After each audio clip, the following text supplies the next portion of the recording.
will call the meeting to order, but I think I need a roll call because I have a remote member. So, Gavin. Here. Steve. Here. Wendy. Yeah. Charlie. Here. Phil. Here. And I'm here. So we are in order. And we have two sets of minutes that were distributed. There is a third pending, but I did not send that out because it was. Has everybody seen the agenda? Throw it up. Do you want me to? Do we need I to? throw it up on Zoom, let people see it. Okay, that means I have to, you're asking for extra work. So I can do it. It's just, hold on, No, we're good. I can do it. I have to join the Zoom from here. This is here. Sorry for the slight technical delay. You open the link. And then I have to shut down all my mic and everything else. Otherwise you get much feedback. If everybody's got the agenda, they presumably have it in front of them. Well, I've read it. I think, all right, I'm on there and now I can share my screen. I hope if Eric's giving me rights, we can put the agenda up, which is here. That's the one. Okay. February 1st. So our agenda. So we have, we're on the chair's report. And my chair's report is fundamentally going to be what's my schedule over the next few weeks. The first place I probably need to show up is the finance committee. I believe their next meeting is next Thursday, but it is not on the town calendar yet. I couldn't find it. It never is. It never is, Okay, so I believe it's next Thursday.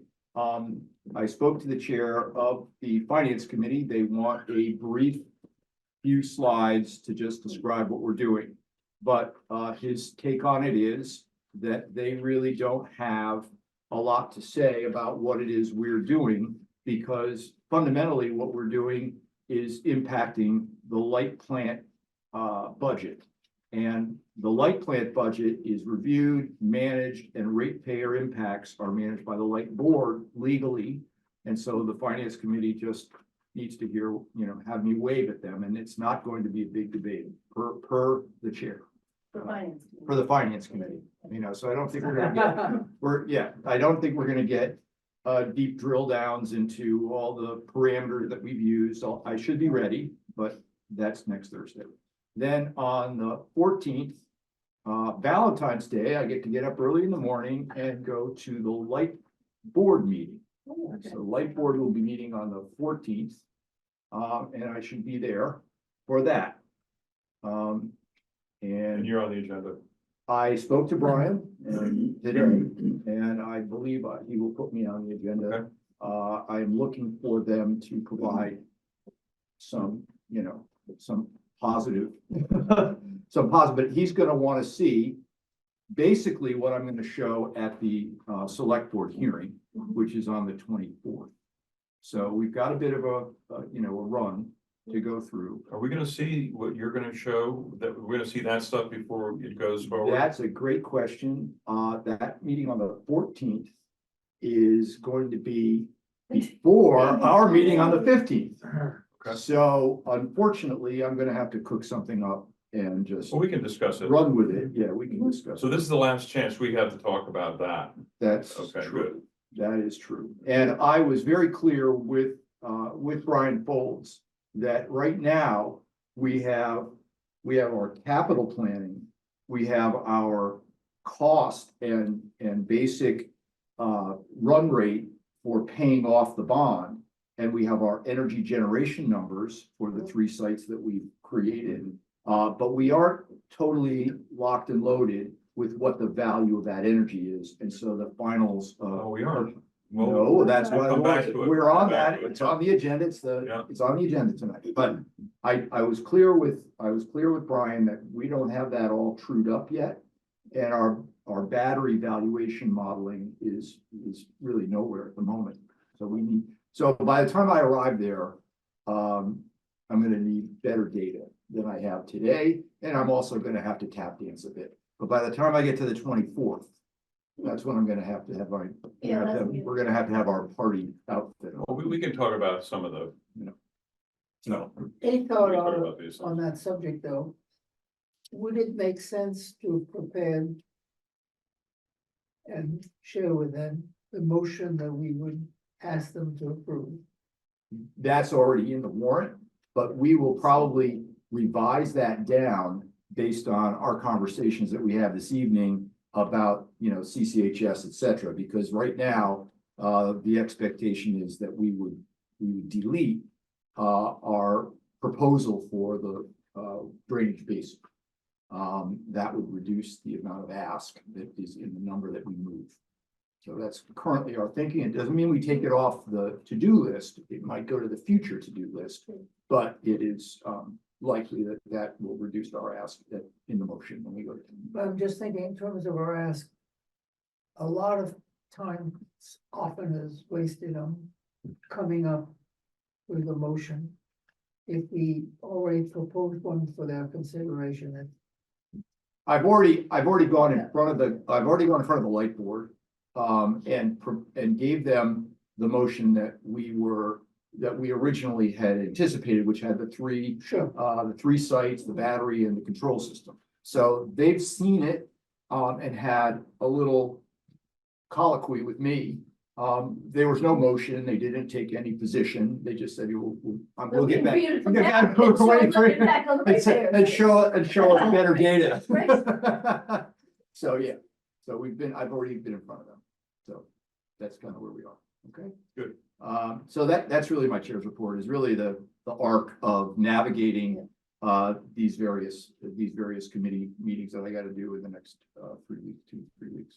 So and then between February 24th and town meeting, we have to really make sure all the bolts are tightened down. That's kind of it. Yeah, I mean. Okay. Yeah. Hey, before you go to the next agenda, would you like a motion to approve the minutes that were distributed? Oh, yeah, we just jumped right over the Yeah. minutes. There were 2 sets of minutes. Can I hear a motion, or are there any comments? Okay. Are there any comments on the minutes as distributed? I make a motion that we approve the minutes as drafted for January 4th, 2024 and January 18th, 2024. My second. Okay, we're gonna take a roll call because Gavin's remote. Gavin, Aye. Steve, aye, Wendy, Aye. Charlie, Aye. Bill, aye. and I'm an aye. That's unanimous. Thank you, Wendy, for keeping me on track. And I think that pretty much concludes my chair's report for this week. Oh, and one other item, just to be clear, I also met with Laura and Jason to sort of get the ball rolling on some of the analyses that we need done on the sites that we think are really still in the mix. The landfill we had some work done by Kearsarge to look it over, but we'll get an update from one of them on how that's gone. And we will hopefully send in our own team to evaluate the landfill. And with item 5 on the agenda, getting some approval from the regional school district, we will get up on the roof and have to send somebody up quickly to kind of validate that. So between now and town meeting, we need to really scratch around and get real validation so that we know that what we're bringing to the town is doable. We don't want to go any other way. So that's the end of my chair's report. And now I'd like to have it turned over to Gavin, I'm going to discontinue sharing, and Gavin can share from his end, his slides. And Gavin, I've sent you an email that we should just work on working through the ground mount systems this evening, and we'll go through others much more lightly because they are less economically viable in my view, and based on the modeling we've done so far. The large ones or just for all of them? Ground mount.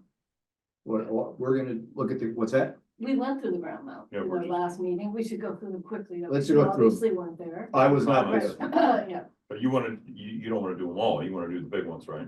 I'd like to just, we need to just, as a committee, This is the report we are supposed to do. So we should walk through each of the things that are going to be in our report. When people go off and do work, we need to come back and just validate their work. And Okay. I don't mind going through it. You know, I've allocated, what have I allocated? 25 minutes. 25 minutes to this. So we should be able to walk through the We ground. actually went through all of them All of last them. time. Watch that meeting. I did.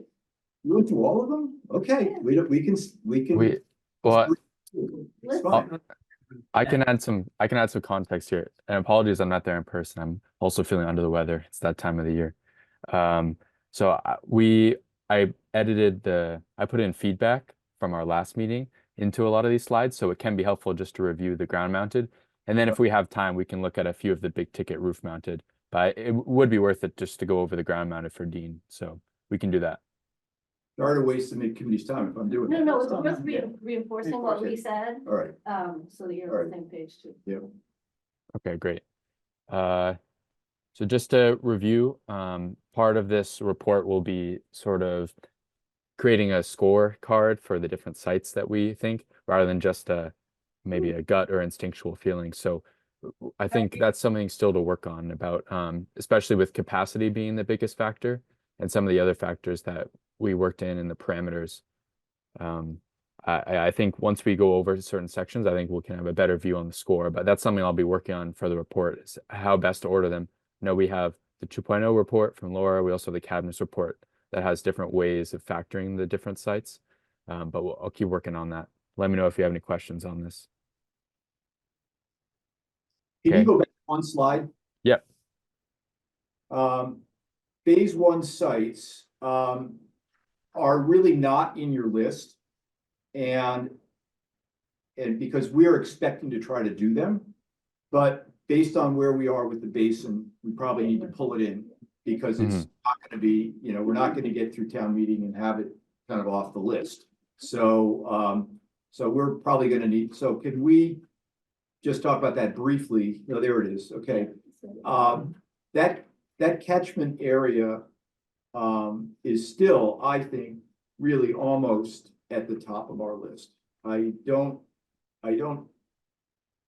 see anything on this list that's really a better chance for us to make some progress. So I know the school committee is reluctant to, you know, give over the space, and I'm not gonna belabor that.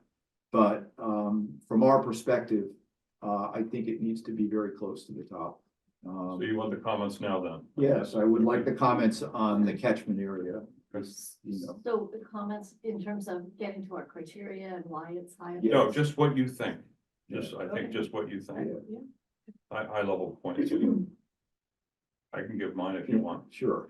So, you know, I always thought this was quite reasonable. It's 1.5 acres out of a, what, 26 acre site or 23 acre site? 90 plus. 90 plus acres? Yeah, Okay, that- so the one campus and a is half 90. acres out of 90 acres.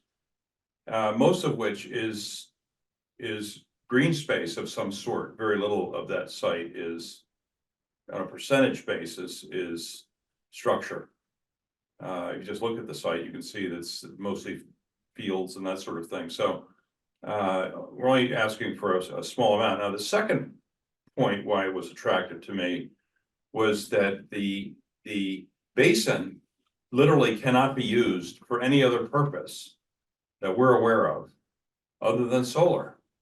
It's used as a drainage basin, so it's used for drainage. As far as other uses are concerned, I'm not aware of any. It can't be built on. You can't put a playing field on it. Literally nothing can go on it.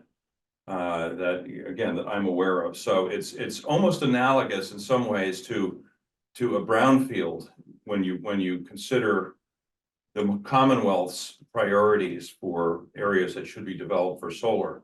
Can't be used for anything else. So we're not basically taking it away from some other purpose. Didn't somebody tell us that they wanted to use it for some exotic plants? Well, and it's compatible with exotic plants. It's compatible with what are they called? Pollinator. Pollinator plants. Right. In fact, the state has grants for developers to put pollinators in with solar panels. There are no pollinator plants in there today, other than the ones that have come up as wild plants. So that's the story. We can't plant trees on it. So it can't become a wooded site.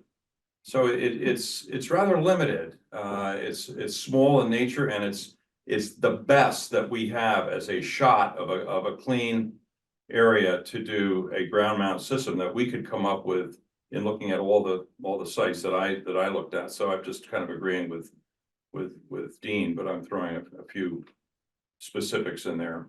So I don't mind leaving it on our list. And I don't mind nearly, when we did our original first cut, this one bubbled to the top. Yeah. I don't mind if, when we go through all the other available options, it stays at the top. It may never get built because the school committee may have their own reasons that they want to keep it the way they want to keep it. But from the perspective of this committee, it is the best choice in the town at the moment. And I think that's my opinion. No, I agree. I mean, that's why it's on the list. So, I okay. think what we're learning is there might be remediation if you actually implemented that.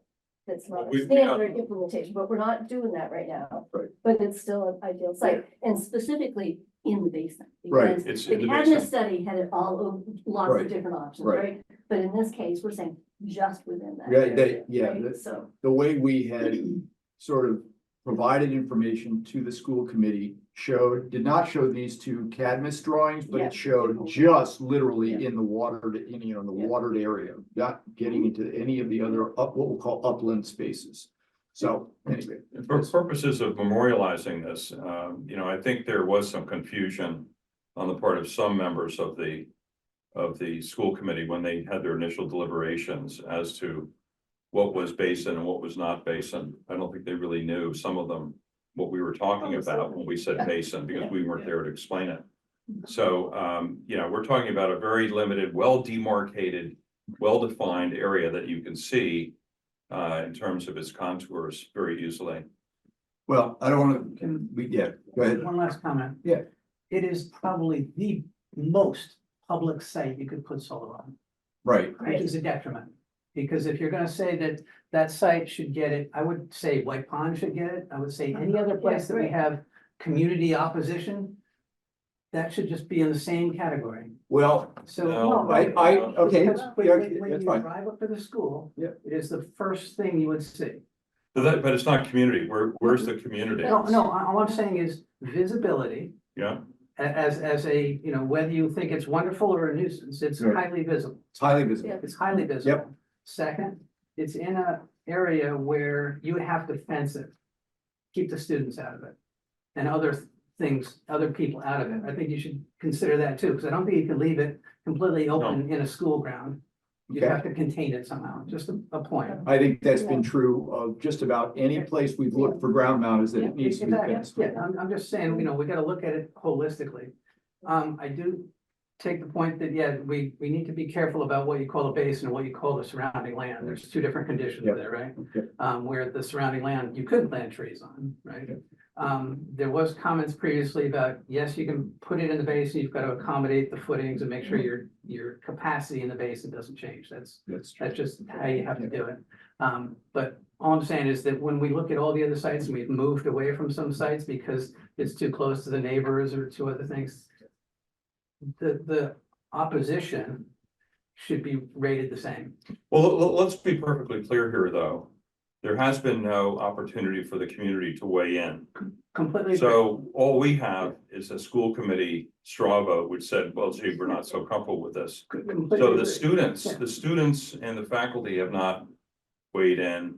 It hasn't gone back into planning mode. The site plan for the whole school was not reviewed again by anybody. Right. So, But we had previously discounted certain previous sites. yeah, we did. Because we felt the community opposition might be too much. I think you have to rate this the same. Let's be, I just need to throw something out that's important for us to understand. One of the hopes of the select board in standing up our committee was for us to try to navigate those problems. Yeah. Not to just put on a piece of paper, oh, there's community resistance, no, that's not so good. Yeah. It was for I us agree. to try and Yeah. find ways forward on sites that look promising. Yep. So, we can't completely discount the fact that there is school committee resistance, they control the land. But as we look at all the sites that we're talking about, it is kind of incumbent on us to see if there's a way that we can engage the local, the hyper-local, butters and others I who agree. will care. Yeah. And in this case, there really aren't any. There aren't any. It's inside a 95 Right, acre there's state. no There's neighbors. nobody. I agree. So, Yeah. you know, so it is a community, it's community land, and we should engage the broader community in some way. Yeah. But it doesn't require basically going through the abutters list that you would have for like an NRC filing with the, you know, Yeah. for wetlands filings or something, where you have to notify everybody. Right. But if we go to someplace like Plainfield Road or near White Pond, whatever, we will probably have to engage in that level of process. So this one, I don't think we have quite the same thing. Anyway, Yep. we've already spent like 5 minutes on one Right. side. This is a, this is a big one now. So it is, it's a big top, it is a You know, top. I would just say that I agree with you that there could be community opposition. We don't know. We don't know. Yeah. So this is what you Part of the call whole unfinished, process. it's unfinished business. That's right. And I agree. were this process to continue, that gathering of input would be We need to figure out something what to do. that would be a to-do. Right. Well, we already know one form of opposition because it's been talked Yeah. about, which is planting some plants in that area. Right. And there's a group, as we heard, that is pushing this. What if we join forces? Well, I've reached out to Yeah. the pollinator, I've reached out to people who are on the pollinator Mhm. group I mean, and the tree group. not, and the tree group. Like the 250 committee would like to plant trees on the campus. And I did outreach with them to see if we can do something that is a win-win. Mhm. And we're hopeful that that's possible. I don't want to get into that.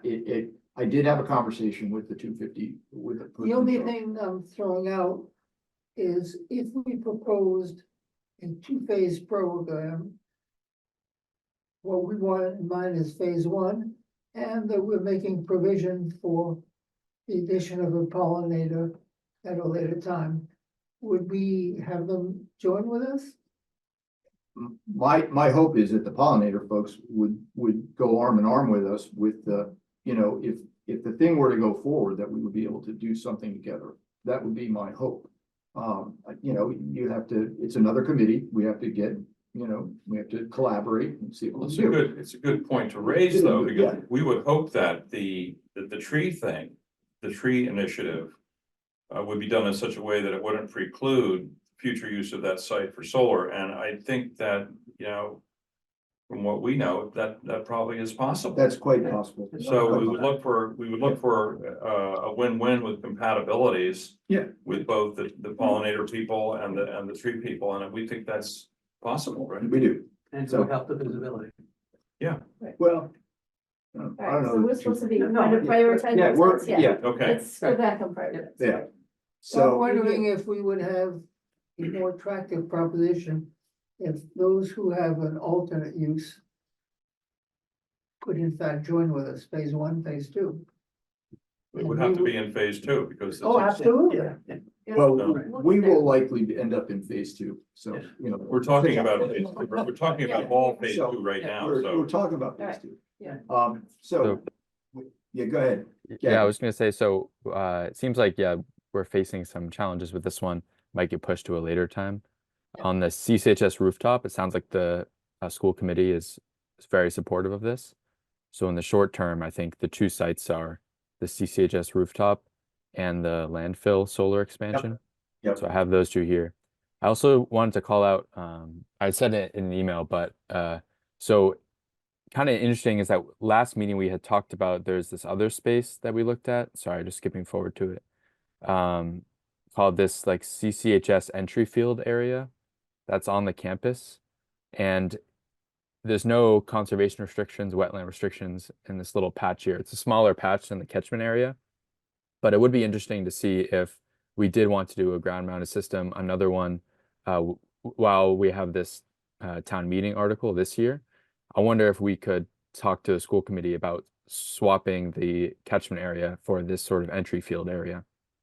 I'm gonna decline to engage in that conversation, and I'll tell you why. Okay. That space is actually used. It doesn't look like it is. It's used for overflow parking for large events at the school. If you go to graduation or other large town meeting events, there are people who have to park on that land. And it's a nice entry to the campus. When you come in from Walden Street, you have this green sward there. And I'm disinclined to try to engage at this time. We can leave it on the list, but I'm not going to push for. Okay. It's really the entry gateway It's to the the gateway school, to the and school. it's, Yeah. it's where the sign is, and it's an attractive area and Yeah. all this kind of stuff. Yeah, so,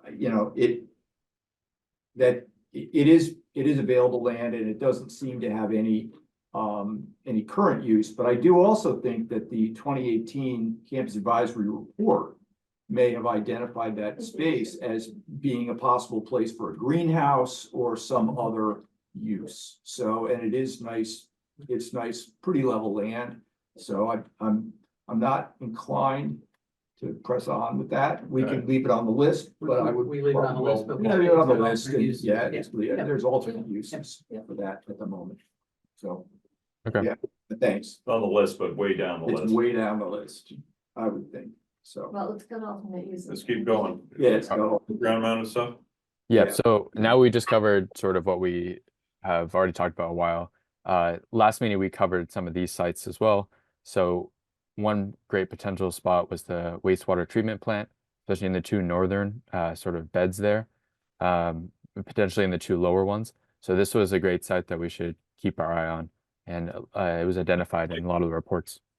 Should be like top priority. I think this is number one. This is might like might move up. Yeah. It's not really visible from anywhere. And in the event that the water district is willing to give us some space over there and doesn't have a forward plan for some of these areas, I think it's an excellent spot. And committee should make this a top priority and start engaging right now with Alan. Yeah.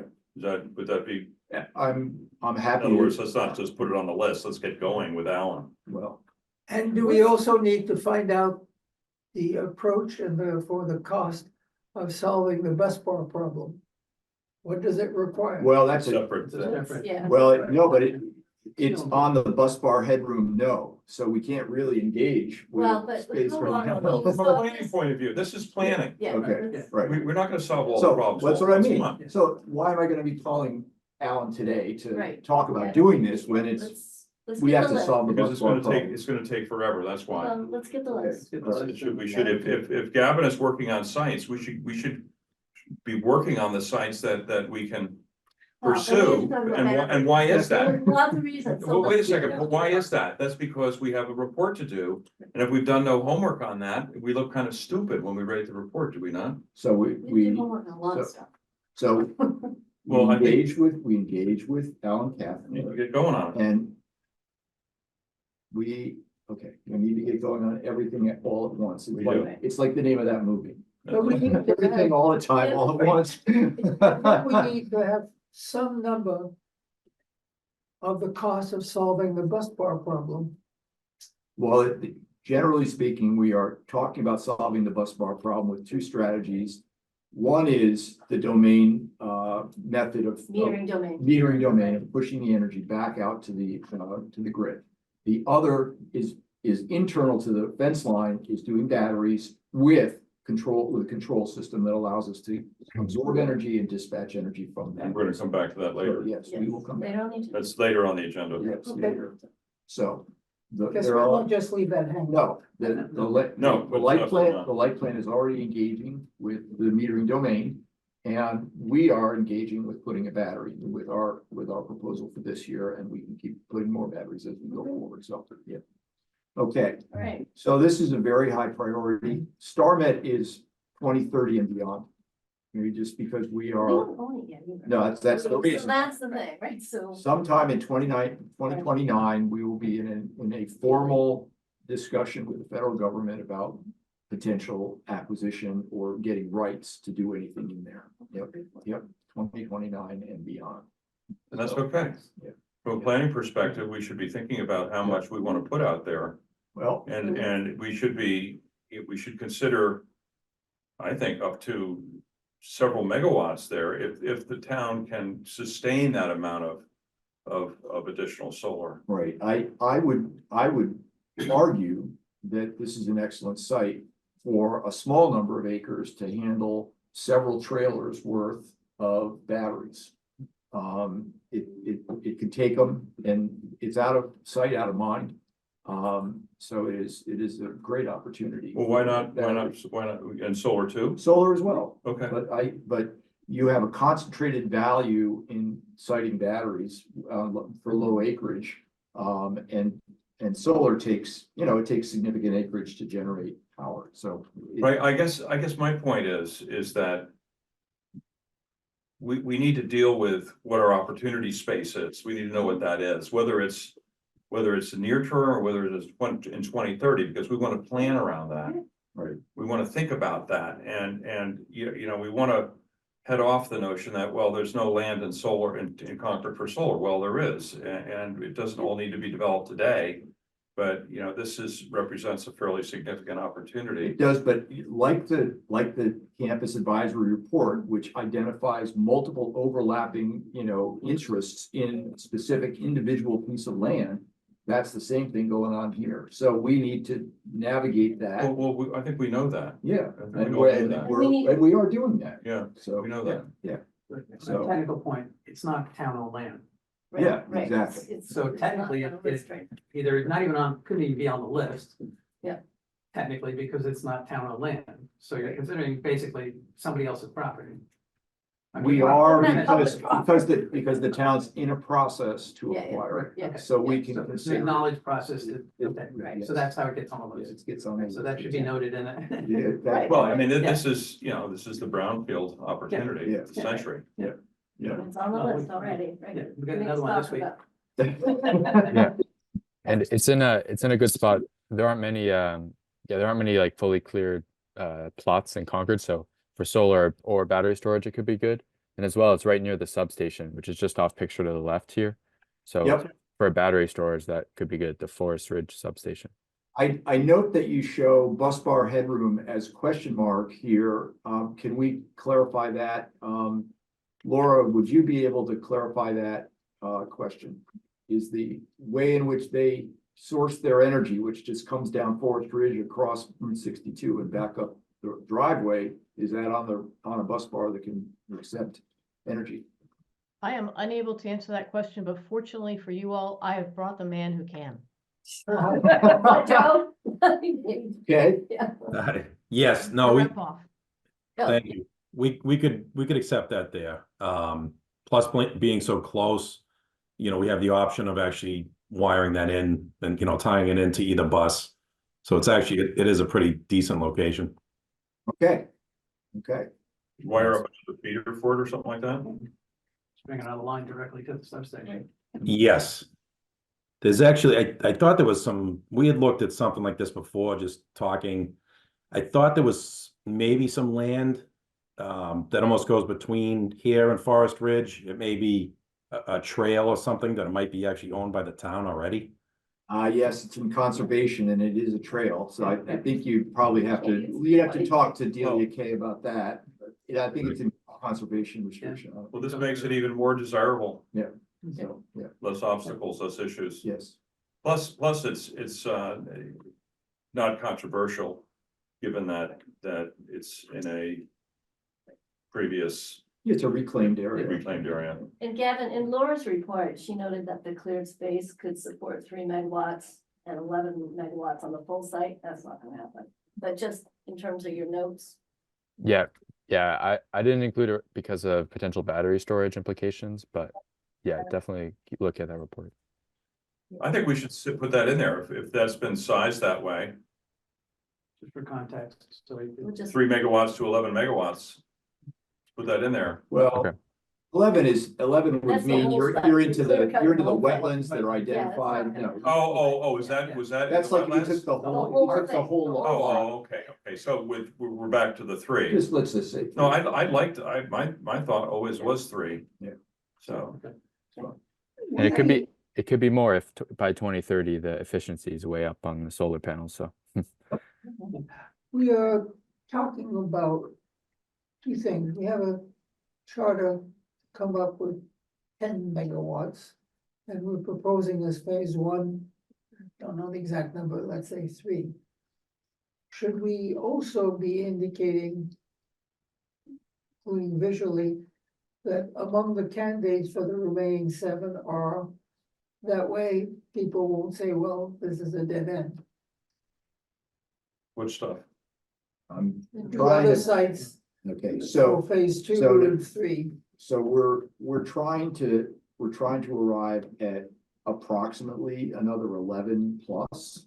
That's what we're trying to arrive at. The number of megawatts that we're proposing for this round, which we're gonna have to deduct the basin, is somewhere around 2.4. Okay, that's 2.4. I got my numbers more or less right. Yeah, that's And that's perfect. Yeah. So Lots of- that leaves us with, 2.4, 11. Yeah. What? Roughly 8. Yeah, Should we be telling the town that we have identified prospects for the balance of the later phase? That's our whole purpose. well, that's our whole goal. That's what we're doing. That's our That's what we're whole trying to goal. analyze that Right. now. We're trying to find the extra 8. Yeah. So this one could be 3. all right, And all these are iffies, including nuclear Of metals. course. So Yeah. we'll go It's back. going to be Okay, three. let's go on. Let's go to the next one. Skip that one. so we briefly talked about this one. There's a small lot on Powder Mill Road. Very small. There's no conservation or wetland restrictions. But Is this near, yeah, sorry, this is Willard? right near Willard. Not next to it, but basically on the road up to Willard from Powder Mill. Oh, yeah. A lot of trees there though. Is it big enough for soccer fields? No, it's pretty small. So yeah, my nose touch said small and there's a shadow. But I mean, if we're looking for, because you'll see in the rest of our list, it's pretty limited on what we can do for ground mount. So maybe sometimes we can take all that we can get. 15,000, that's a little over a quarter of an acre. That's not a very. Well, that's off the list. That's too I small. would take it, it's too small. Okay. You've got trees all around it. Yeah. It's a little over, it's a little over. It's too a quarter. expensive. It's between a quarter and a half an acre. 3/8 of an acre, 15,000 square feet is 3/8 of an acre. I Okay, think I'll the keep us moving. process, we're talking about a minimum of a half a megawatt Yep. to be something that we want to talk about. I don't think we can get that much on that space. Okay, I'll keep us moving here. Yep. We had spoken about this. This one's going to be challenging because there's active farming here. Although maybe we could reach out to the ag committee to see if there are any plans, what the plans are with this land. There's active farming and there's also There's the active community. issues. The lower left chunk there are active community gardens, the Yeah, little plots you yeah. can see there. And, And the community that reacted to this were the homeowners. I was there for those reactions and they weren't fun. Okay. So, This last. yeah, we did. So that was the same discussion we had last time. Yeah, this is why it's orange flagged, not great potential. Keep us moving here. We have the Alcott adjacent fields, their Can we go back to conservation. that one? Can we go back to that one for a Yep. second? Just trying to orient myself within the town. Please don't. You have Bedford Road over on the real, like Yep. literally corner of the upper corner. Yeah, I think this is, the back chunk of this is wet.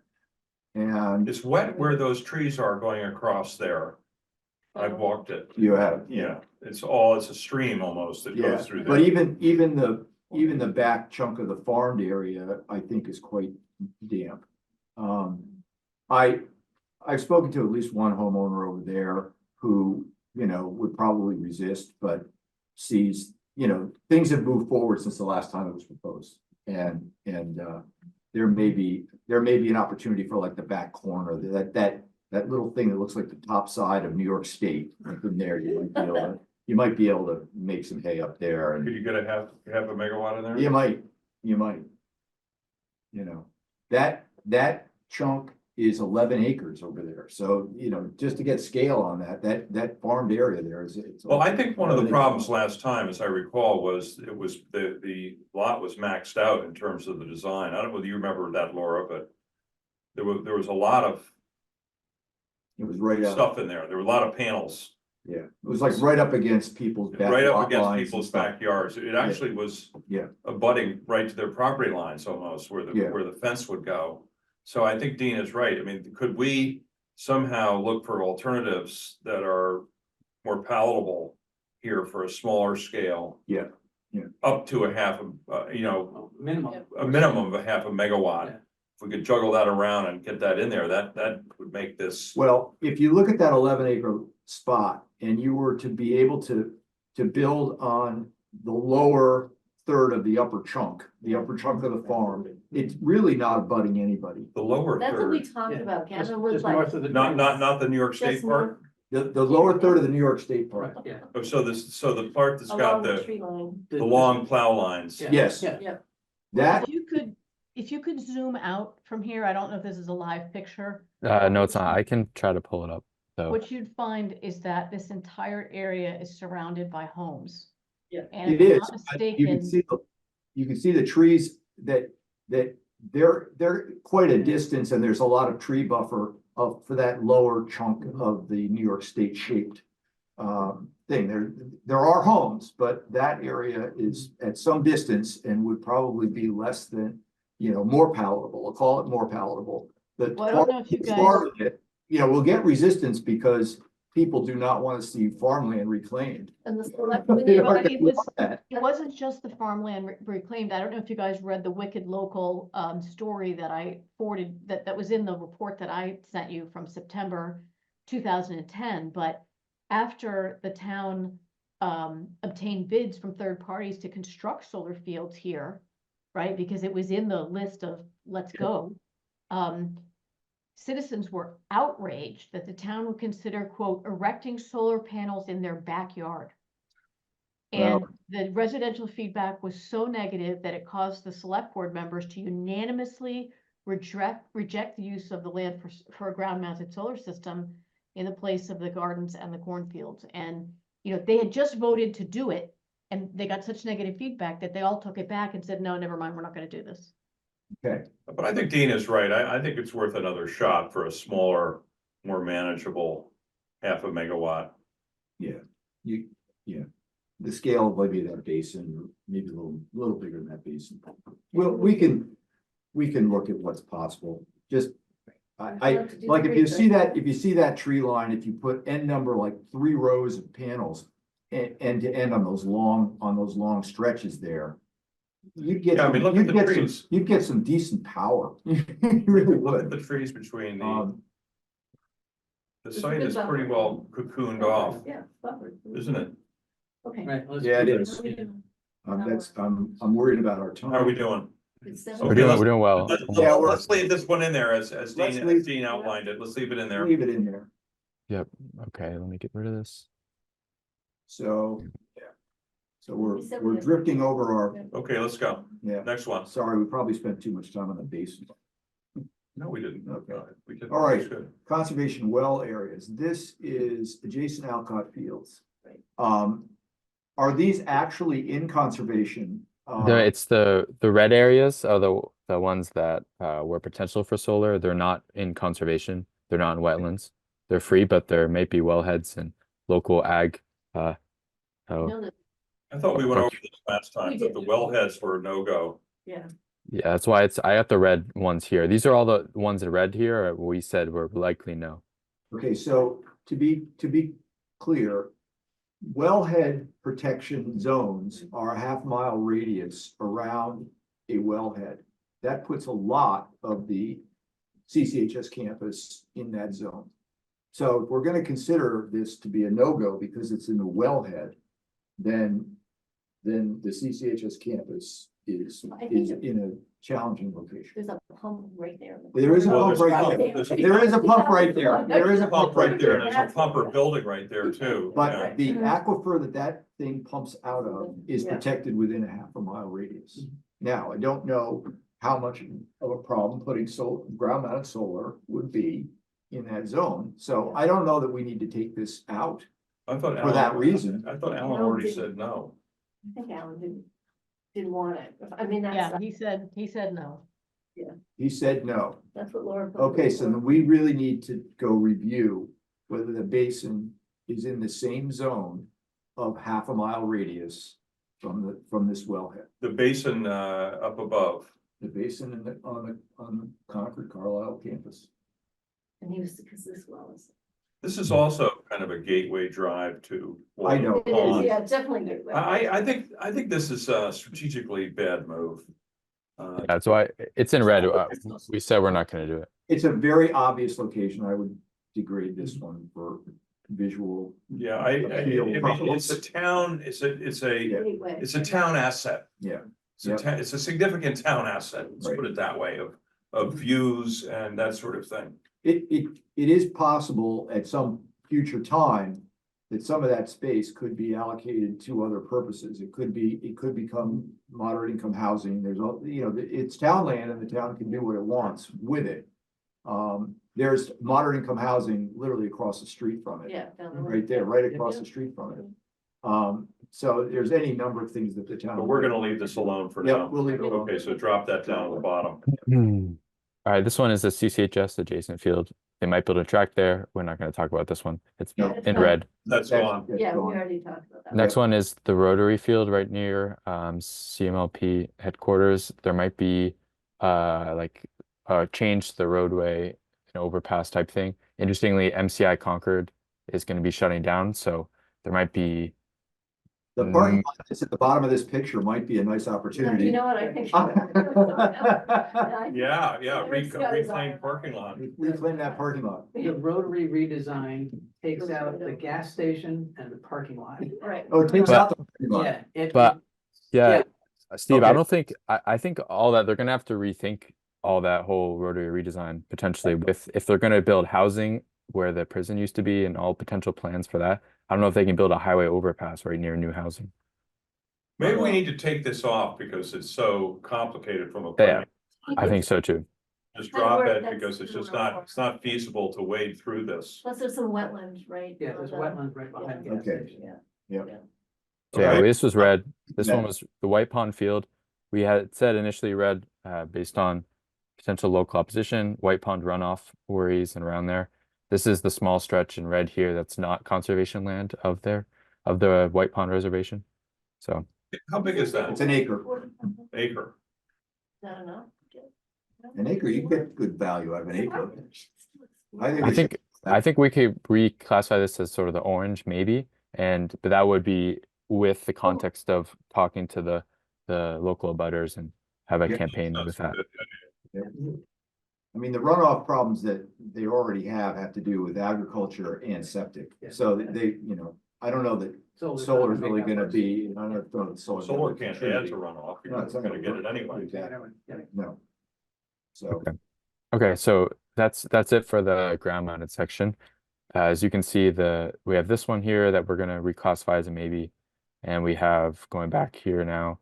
We have maybe on the went a bit too far, sorry. Here. We have a maybe on the farmland here. yeah, Moving back here. We have a maybe on the Starmet, or it's looking good, great option in green. it's a great option, but it's 2030. Yeah. And Yeah. based on town acquisition and navigating that. But What And then we about- have the wastewater treatment plant. So that's pretty much it for it's pretty limited for the What about the Grandma. area where I always thought it was prison farm, but where the prison farm has its solar stuff. No, that's the. That's their land. yeah, that's state-owned land. Well, it's not gonna go away? No. No, No. that's a separate No, prison. it's. That's a different prison. Oh, there's two prisons. It's like a Yeah. youthful Oh, we're offenders. graced with multiple prisons. Yes, we are. Yes. Okay. It's like a youthful offenders. Yes. situation. Do we add the MCI? We No, should, you know what? It's not town property yet. Well, I don't take think tone we it should. off. Same thing with. No, these things can be planned if there's a Yeah. chance that they would be. But if But you don't sorry. express an interest in it, Yeah. you're never gonna Get get it. it, right? right, And by the way, there's solar on there already. There's, it's not just MCI. MCI, but it's also that parking lot and the old lantern white lab, white yeah, yeah. houses and on that Yeah, whole yeah, side, on the other yeah. side of this Yeah. comment, there's land there that if So you we don't. could have a section about comment, and in the meantime, we should be advocating with the StarNet. Okay, so we should put our name on the list to be For considered MCI. for whatever Yeah. drops out of the Yeah. planning process. there's Right. MPI outside the prison wall and down Yeah. Commonwealth and back in there. Yep. There's the Yeah. land that was given to us for Junction And Village, they- and they didn't build They it. didn't build it. But they just. But there's yeah. other land, I think, that they did not concede, that was used to dump stuff as a sewage treatment area. Yeah. There, it's behind and It's part of outside it. the wall. Yeah. It's part of it. Yeah. It's all And part of I think that's got potential, you it. know. That's Alan. Okay. Alan's Okay. all over that. Okay. All right, Did we finish up? I think we, Yeah, that's it. okay, and we are not that far off. to get You don't wanna hit the roofs now unless you just wanna flash them up there real quick. Right? Yeah, I think based on how this discussion went We're gonna today, go- I think it'll be a long one. We'll get stuck on them, Yeah. because everybody's gonna Move have on. something to say, so we gotta move on. Yep. Yeah, Okay? but I just quickly want to flag for everyone. So we can see that the ground mount opportunities, there are a few, but there aren't that many. So when we think about moving on to the roof mounted, even though the economics might not be as good as ground mounted, if we want to hit our solar goal, we might have to move to some good roof mounted opportunities, keep them in consideration. One thing that would be helpful, Gavin, is, at the next meeting, if you just give us kind of a summary of if we aggregate this set of ground mounts, where do we Yeah. end up? What's the potential? Where do we end up against our target? Yeah, I can work on that. So, And then, so there's ground mount, there's rooftop, and then there's Yeah, still okay. a category called partnerships. Yes, it's in Yes. the Fill it in. yeah. it's on his, Yeah. it's on Those his three. document, Yep, yeah, got it. so, all right, next up, Energy. Laura and I sat down with John Dalton and talked about how to model the marginal extra value that the energy produces, that the energy is producing beyond what we called 6 cents for the raw energy and 2.5 cents for the value of the rec that we will retire. So we had gotten ourselves up to about 8.5 cents for those values. And Laura, have you done any further analysis on what extra value you feel we would be able to add to our energy modeling? Yes, I have. Yay. So, and I will not take 15 minutes. This will be fairly brief, so I think I can get you back on track. Okay, But let me just share with you some analysis I did, which I just sent to John Dalton today. So I haven't heard back from him yet, but for those of you who are unaware, John Dalton is a recent addition to the light board. And he works in the energy industry and has a great deal of depth of understanding about how to value solar energy and the combination of solar and battery. Okay, Laura, Okay. take it away. yeah, so I'm not going to go into too much detail here, even though there's a bunch of numbers. Basically, John Dalton asked me and Dean to look at this chart down here on the right called marginal ELCC. And specifically this red line at the bottom, which represents the sort of degradation, if you will, in the value of solar over time as more solar is added to the grid. So this is gigawatts or thousands of megawatts. So in year zero, when there's no additional solar added, it's, worth 10%. As you get to 5,000 additional more, it drops to, 3%. And then over time, it drops further. So this is what John was looking at when he said, I'm not comfortable using the 2.5 cents for the value of solar to reduce CMLP's peak expenses because it's producing some during those hours that we've been experiencing the peaks. He didn't want us to use a flat 2.5 cents, which we did for the middle school for the full 20 years. So I jumped through some hoops and did backward somersaults and essentially tried to recreate this curve down here, this red one, using real numbers, and then translate the 2.5 cents into a 20-year projection. So it basically starts at 2.5 cents and it kind of stays near that level for a while, but then it does start to drop off and it flops around a little bit over time, but it finally ends up at a penny in the 20th year. So I sent this series of numbers to John today and said, hey, this is what I'm proposing to use. Are you okay with that? So I'm hoping if we do hear from him and he says, yeah, that looks good, then we have our answer and we can plug this into our models and move away with that. Okay, that's So- helpful to understand. So we would use that for this phase one, so for the landfill and whatever. Would you consider going back to the CMS modeling and understanding that in the context of this new outlook? Can you ask that question again? Would you consider going back to the modeling you did for the CMS system and reevaluating it based on this new understanding? Because you used a flat 2.5, and now you're saying it grades from 2.5 to 1 cent. Well, it would basically change the economic payback, right? And Right. slightly change the impact on rates. I don't think it would be huge because, you know, these are distant years away, so the net present value is less, right? Yes. Yep. So, one piece of the puzzle that we've been struggling with here is how are we, what kind of value are we ultimately bringing? And we are finding that what was called the levelized cost of energy, which is over the full life cycle of the bond payments, the capital investment, the energy generated, and applying what we used as an 11-cent modeling exercise, we found that it was going to cost us about 14 cents a kilowatt for roof-mounted systems that were only lasting 20 years, 12 cents if we were able to stretch them to 30 years. And that's higher than it's economically reasonable to do. And the stuff we're doing at CMS, it has a lot of canopies in it, and those are even less helpful. So would there be any appetite for reducing the number of canopies that are proposed over at CMS just to meet the net zero goal over there? Just because this stuff is not going to pay off in the long run. The canopies are absolutely not going to pay off. At least they don't feel like they will. Yeah, so I mean, you're absolutely right that the parking canopies are $350 versus $250 on the roof versus $150 on the ground. As we talked from the beginning, they're very, very expensive ways to get solar capacity. Somewhat helping the economics over at the middle school was the co-location of a battery.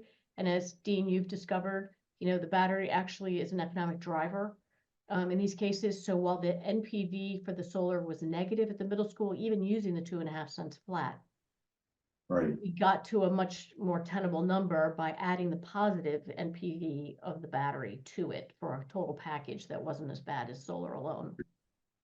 Right.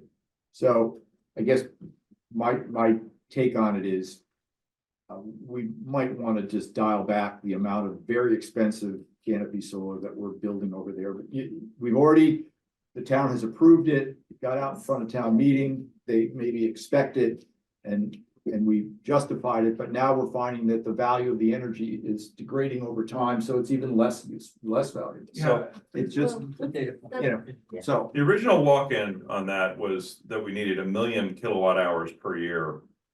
And somehow it got expanded to 1.5 million per year. So you would be able to reduce your canopies by about 2/3 if you cut back to 1 million. Restricting or limiting the canopies to that southern small parking area near to the other end of the gym. So we kind of have an idea of how you might do that if you wanted to do that. Anyway, we're probably off of our remit here a little bit, but just based on what It's a good one though. Based on what we have kind of scratched around and found about how to value what we're doing. we've learned some things that we would probably not do again. Like when people have spoken to me about doing the high school, they're like, why aren't you putting up canopies? And then we know why we're not putting them up. We're not putting them up because they are not economically viable. Not report. Well, let's just say, let's just stop focusing on CMS for a second. I think that the notion of rebalancing our effort here. Yeah. To be more reflective of the economics is what I would call doing the right thing for the town. Right. We're not, nobody has got a perfect, crystal ball on this stuff. We do get smarter. And I think storage is much better investment at this point than some of the expansive canopies. And since we haven't yet Well, I- put a shovel in the ground for those, there may be an opportunity to not necessarily throw good money after bad, so to speak. So But, Can I ask a question, Laura? How does the declining value of more solar compared to any estimations of what costs would be like for just purchasing power? Like, is the power that we're purchasing like, so I guess in my mind, the solar that you're installing is displacing the power you're purchasing. Are there any comparisons there to cost of power in the future compared to the solar canopy cost? If that makes sense, I can repeat the question. No, well, so we did that for the middle school, right? And the Mhm. net present value that we generated was a comparison of what the solar would cost us to build at the middle school versus what it would cost to buy the solar in New England, but built elsewhere in a large format array. And that was Okay. the negative NPV. So that is where you could see the additional cost of building in Concord versus building elsewhere. Okay.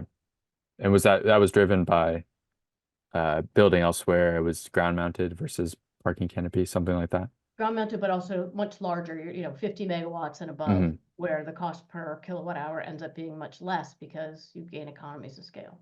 Got it. Even with like transmission costs and distribution, all that. Yep, that was all Okay. accounted for.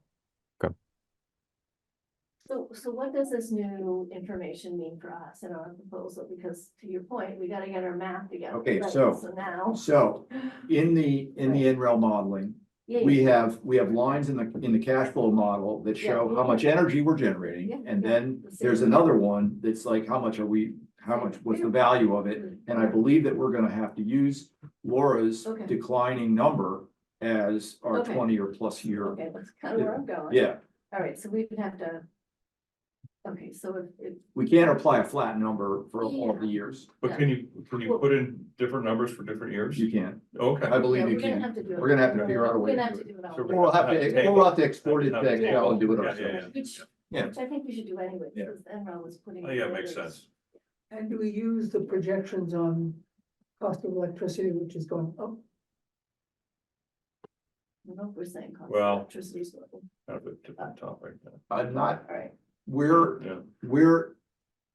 we're showing what we're talking about right now is the slight decline in the value of solar. Right, At the margin.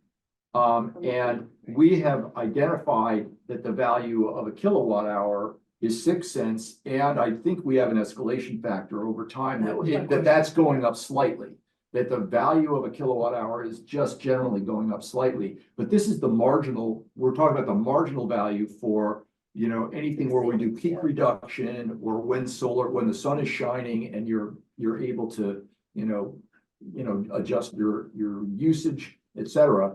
That's what we'll call the marginal value. And that was where we were adding 2.5 cents when we did the CMS thing. And now we're going to do a declining value for that 2.5 cents. The 6 cents and the 2.5 cent rec value, we're still gonna. We still have Still have those. 8.5. So the issue is, Yeah. what do we do about above 8.5? Above Out to 10 That's or what 12, this- that we had before. it'll Yeah. go down in those So, 20 years. Yeah, Right. yeah, exactly. Okay, Okay, is there reasonably good data on the decline of today's solar cells, or is that still guesswork? the degradation of the Yeah. cells themselves, yes, we are Yeah. using 0.5% per year yeah. as a degradation That's what value. we see. And that's pretty well understood by the industry. That's an industry Yeah. standard number. So, yeah, they do, it's, yeah. that happens. Okay. So Laura, the other piece of this was how are we gonna value the battery? You were able to do battery valuation for CMS, and can we just capitalize on the work you did there to value that battery, energy, that battery dispatch and peak shaving, or however you value it? Yes, So we could just use the CMS model and roll it over for, to be applied here. yeah, I mean, you'll have to adjust it for capacity, obviously, and capital costs. Right, and right. Size, but Yep. yeah. Yep, okay, Okay, all right, beautiful.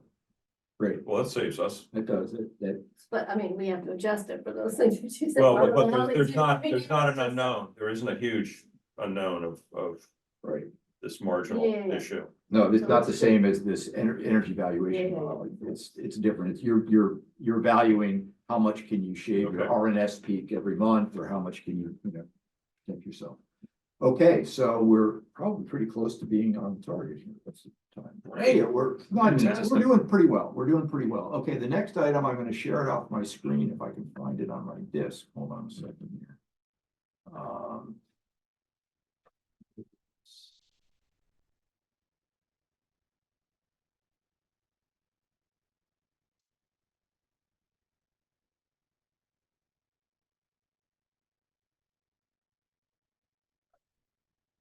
What were you looking for?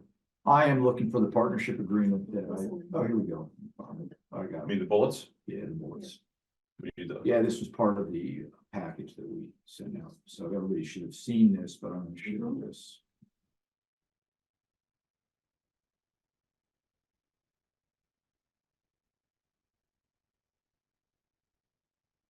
Based on recent discussions. We know about the trough, but the roof mounted solar on CCHS, Yes, is that a firm yes, or is that a wishy-washy? what this- yes? that's what That's that's what this is about. That's what You- this, good that's what this is, straight man. yeah, this is what this agenda topic is about. So, so at this point, the school committee, tried they tried to come to a conclusion, at their last school committee meeting, but there were technical difficulties with the Zoom. I was on the Zoom at the time and all the audio went out. Wendy was on it. We were both texting or otherwise communicating with individuals at the meeting. Hey, we can't hear you. So they cut off the meeting and shut it down. So I think that we're in a very good place with the school committee vis-a-vis getting going on the roof.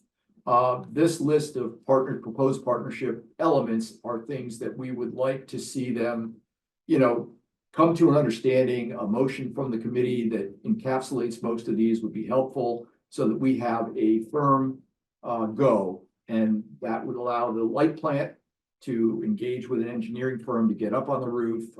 Lori at the last meeting indicated that they found the as-built plans Yep. for the building, which would give them some good engineering, paperwork.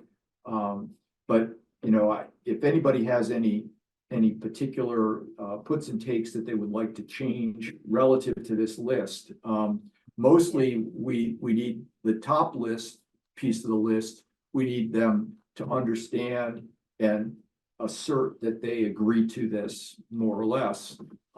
If they don't, if they want to scratch one, that's their call, Yeah. but we need to be in lockstep before we start engaging. What's the less? What's the more or less? They want to What's the say less? we don't want a battery, Well, that's actually the one I wanted. to okay? do. I mean, Because no, it's let their me- campus, we can't tell them. They volunteered it. They They did did, volunteer it, and we put it on the list because they volunteered it. Wait, But they if volunteered? they Yes. did, they did. They volunteered it, so let's not negotiate against ourselves. Well, I don't, Yeah. because we never had a. It was mentioned at one of our meetings where we had I was at that meeting and we had a back and forth with them and it Okay. was mentioned. Okay, I wasn't. there. And it was understood as a possibility. So all I'm saying, I'm not negotiating Yeah. against ourselves. They're the ones who are going to get into partnership with us. And so they have to come up and come to a conclusion of what it is they're hoping to do. And these are the things that we would like to see them agree to. Okay, I'm not trying to negotiate against ourselves. Yeah, But- I just. If we're gonna call it a negotiation, they're the other side of the table. Well, I just- you know, most of these Okay. things create a total non-starter I don't think the battery creates a total. No, I said most. Okay, that's most why of I these threw it out things. there, Charlie. I threw it of out there these as, you know, And the So battery let's doesn't have to, let's go through them.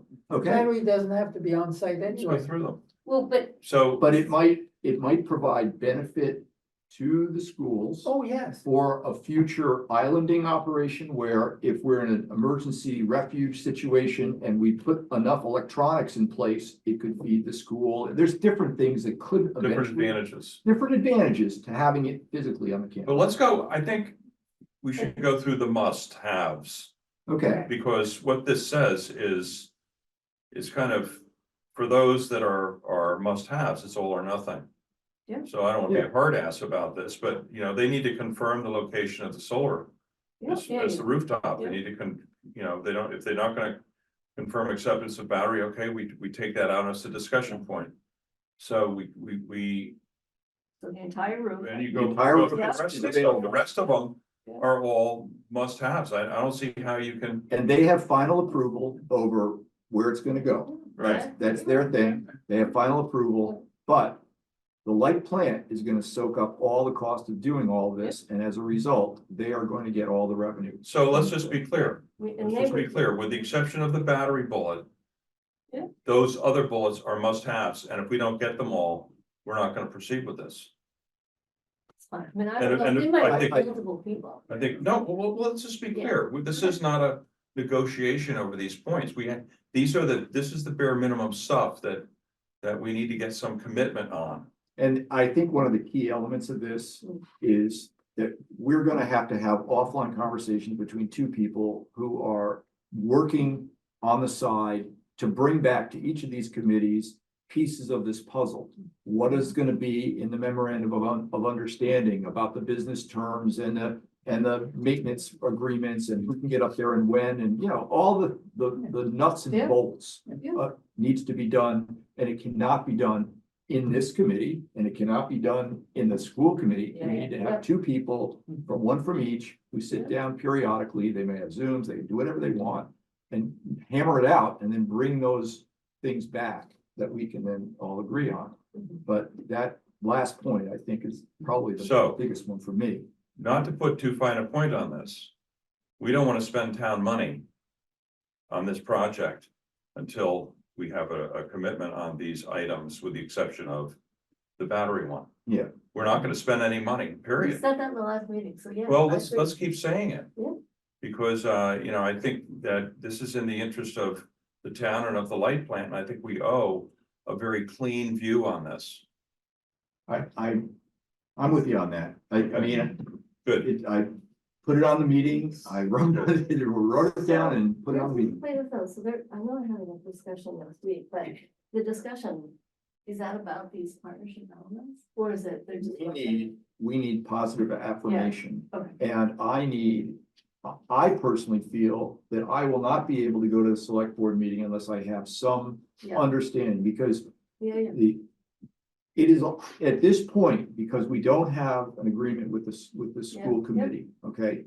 We have been unable to get anybody doing anything technical to Yeah. evaluate the feasibility of Yep. actually putting it up there. And if I end up at the select board meeting on the 24th, and I can't not even say, well, the school committee has agreed to let us work with them. Yeah. I'm Yeah. just gonna not, I we're just out, like- No, we're out. I mean, I guess where I was going to really thorough. They've agreed to have a conversation, and in the last meeting, I think they understood they needed approval to get up on the Right. roof. Do you need them to look at this bullet and sign off? Yes, I would, Well, yes. that's what I'm saying, so you better call Tracy. well, I've already sent Listen. Tracy, I already sent, Right. I already sent this to Tracy. Right, okay. I also said in that email, I said, I'm gonna forward this when we finalize it. If we have any edits to it that we wanna make, I'm gonna forward this to the full committee, and they're gonna have to. Well, let's ask the light board, let's ask the light plan. How do they feel about us getting a formal agreement to proceed with, you know, based on these items? They're still on the call, right? Laura's still Jason, there. Joe's on too. Joe's Yeah. on. Yeah, I'm here. This is Jason. I do see Alexa has her hand up. I don't know if you guys Oh. can see it. I can't see. Alexa and Tracy are here on this call. Maybe if you stop sharing for a second. Well, this is a conversation with the committee at the moment. Yeah. And, I'm interested, we need to sort of iron out what we need, Yeah. okay? And it's not necessarily a conversation, it's us having a discussion about what we need. Yeah. And we'll have an opportunity for them to clock in when the meeting is over if they have an alternative. Yeah. But we pretty much need them to make a motion that includes this stuff. Yeah. And it needs to be voted on and it needs to be approved. I don't really have another alternative at this point, That's right. And then, once you have that, Jason, now you're free to get. And by the way, we aren't singling out the school committee. Everybody has to do this. All right. It's our process. I'm thinking this board meeting was Tuesday. I The school know, committee is the only chance, so I'm just saying. I This is what fully we need. appreciate that. That's okay. Yeah, we're just trying to make sure that they've got this information. I know, I'm good. As I said in my Sounds like email to you're doing- Tracy, Yeah. when we finish with this meeting, I will forward it to you Yeah. and you can get it on your agenda. Okay, you got it. So we If we aren't edit this- picking on anybody here, I No, think. not, I'm trying to Either, do, I'm just. we're trying to work here wanting and to get something do done. it. Yeah. So And if we don't get it, then what? Then we see. if I end up on the 24th, of the select board meeting, and I don't have an agreement from them, I'm toast. I'm just No, not. so- For the light board, right? Yeah, I have a light board on the 14th. I've got to go to people and say, we're doing this. Yeah. Okay, So- so now what then? We all agree, and the only thing was sort of battery, if that's. We're good. Yeah, Because- I think we can find it acceptable if they were to excise the battery option. Okay. We would really prefer, because it provides potential future opportunity for, Okay. resiliency of the campus Yeah. itself. Yeah. But if they really don't want to see another trailer, which they already probably have 6 or 8 on the campus Yeah, right now, yeah. that's fine. It just opens up a lot of other security. And they don't like power failures. They don't, I mean. So we can move on now. Yeah, We can let's move go on. We can move Let's on. go. We can move on to the next agenda item. It's fine. So the next agenda item is Laura and Jason, you guys met with Kearsarge on Tuesday. If I understand that correctly. We did. Do you have an What's update happening? from Kearsarge? I do. Yeah, thank you. Fantastic. So we met with 3 folks from Kearsarge, myself and Laura. The goal was to understand if there was a proposal that had been delivered to Dave or if there was something concrete. There has not been, but they did tell us kind of in concept what their proposal was. We met with you, Dean, and you kind of, our charge from you was to figure out the viability of this site from a technical perspective. And so we did do that, but their end goal is to replace the existing array, expand the array onto the slope and add a battery. It's a 5 megawatt battery or 15 megawatt hour battery. And they would be looking at a total of 4.3 megawatts DC. And of course, for doing all that, they would want to negotiate a new PPA and throw out the existing one that we have on the slope. So they have engaged Weston and Sampson for their engineering and their geotech. They've done a lot of research on landfill slope development, and they told us that there's kind of 3 projects they're looking at. The first one they mentioned by name was Stoughton. I've looked at this. It doesn't appear to be as slopey or as much slope as I was expecting, but there's another one that's already been permitted and approved, and then a third that's in development. So they have no reservations about the racking of the panels on the slope. It's really the hydrology and the infiltration of the soil. So for that, they need to understand how quickly the soil is absorbing the water, basically. If it's too fast or too slow, they have a problem. And one of the ones, I believe the one that's already permitted, they were required to dig and install French drains to prevent the water from slipping down so quickly as a result of it. And they said that, that might be something they have to do as a result of what they find, but they don't seem to be worried about it. It's just more of like, how will we deal with this challenge? But obviously anything that they do, any installation of a French drain would be subject to Mass DEP. They do have a program for developing landfills, but of course, they try not to disturb it as much as possible. So it does present a challenge and maybe an additional permitting layer for them. But But can I ask a question, Jason, about Yeah, absolutely. the French drain problem? Is that to just do mitigation along the drip line so that it isn't, it isn't scouring or otherwise causing problems? Yeah, it wasn't clear if it's like at every row of panels or if it's just after a series, like after a certain distance, because they just don't want the water to go down the hill too quickly as a result of it sheeting. But we could try to find out more if we get the name of that project and look up the permit, we might be able to find out exactly, is it one per row or is it just, one every third row or something? And they're just really worried about slippage and also any other potential water issues down below. They also, so in their conversation with Mass DEP, they relayed to us that it's kind of a regional approach that Mass DEP takes, and the person who would be in charge of this has not dealt with any landfill slope things before. And so there might be sort of an added level of scrutiny, but they were collecting sort of these other projects as examples to sort of show both in proof of concept and that other Mass DEP directors have approved projects like this. So they feel good about this moving forward. Their next step is to coordinate with Public Works and CMLP to dig some test pits, and these would be hand dug. And that would tell them the type of soil that they're dealing with in these areas to see if their runoff estimates are accurate or if they would need to add some additional drainage just to better plan the cost and what they would need to do to move forward. When you say they, do you mean Weston and Sampson? Weston Sampson / Kearsarge, yeah. Like, so Kearsarge is preparing this whole thing. They're probably looking at it from a financial perspective, but they feel like it can be done. Weston and Sampson need to figure out how to get it done and what would be required. And obviously, I'm sure they'll be providing Kearsarge with a quote on determining, how to achieve this. But it seems like for them, it's a conclusion that it can be done. It's just a matter of how are they going to do it. So I have a question about the soils. Have you gotten a hold of the documentation that I'm sure CPW has it? We have to have documentation because this was a project that was done on behalf of Concord. Right. And Right. those closeout reports had to include all of the soils issues, Yep. all the soils documentation, because they couldn't have closed it out without that.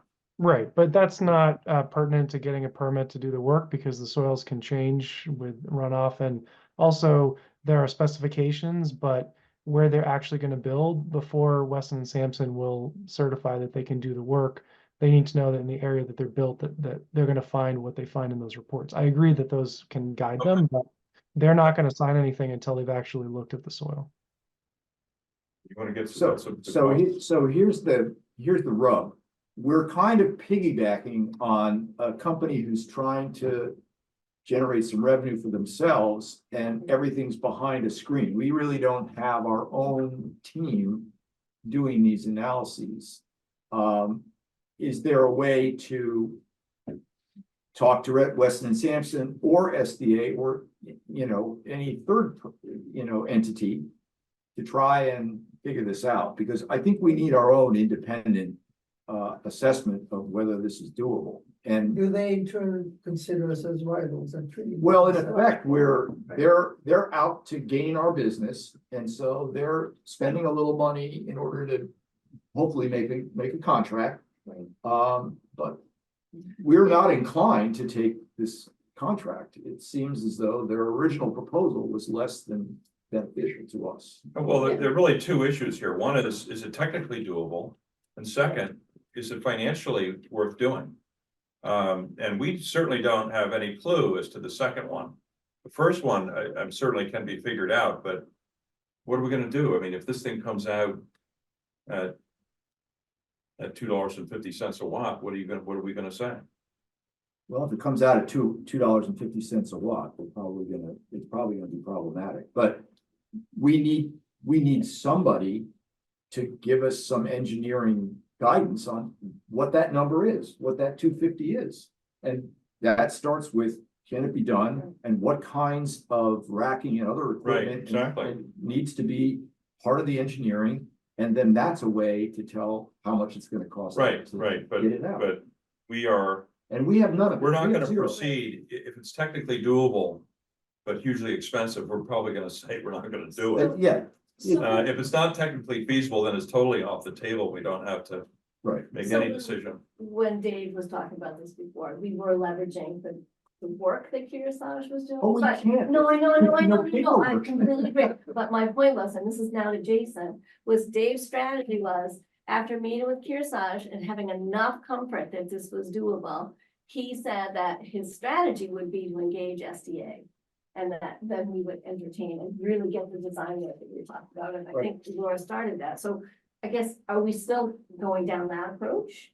And is that still a reasonable approach? Because, and I don't know, Jason, if you're still entertaining Kearsarge doing something, Dave certainly was not, although I think the inverters had to be changed, so that's Right. one piece of work. Yeah, he had already moved forward in putting Kearsarge in touch with getting the test pits dug, so it's news to me that he didn't want them to do that. Well, not that necessarily, I mean, Right. Dave wasn't seriously considering Right. having Kearsarge do the slope, do the Right, battery, right. using the pricing, right? But at this point, we would have probably, if Dave was still here, I'm just saying our expectation is that we would have engaged SDA and done now the detailed design work that we expected, Yeah, right? we just need our own engagement that allows us to do this project. We don't have the technical, assurance of the binary feasibility of it's doable. Right. And then the secondary piece, which is if it's doable, how much more expensive will it be to do? Dave gave us a raw estimate, which is seat of the pants, but it's what he gave us, was 10% over a basic ground mount. That's what Dave used as a rule of thumb. Ground mount was 150. He said, add another 15 cents. So it's like 165 a watt. Which seems to be It feels low. optimistic. When we modeled it, we used 175 a watt. And we thought that had a little bit of wiggle room, but it was what we could do. It was somewhere between a roof mount at 250 and a basic ground mount. So all of our stuff is just best guess kind of approach. And we need somebody who has an engineering degree with their stamp on something that says this is actually real. That's all. Well, we don't have, we don't even have the test pits yet. We don't have it. We don't have anything. We just have their feelings that, I think, Right. Jason, correct me if I'm wrong. We just have their feelings that, yeah, well, we're optimistic about this. We Yeah. think this can be done and so forth and so And on. we've proposed it at 3 other sites and we have one permitted, so that I think that there's some momentum there that says Yeah. that this is all doable, No, but I read the NREL report. I sent it around to a couple of people. And they said, stay away. If there's any more than 10% slope, stay away from it because it's gonna be very, very expensive.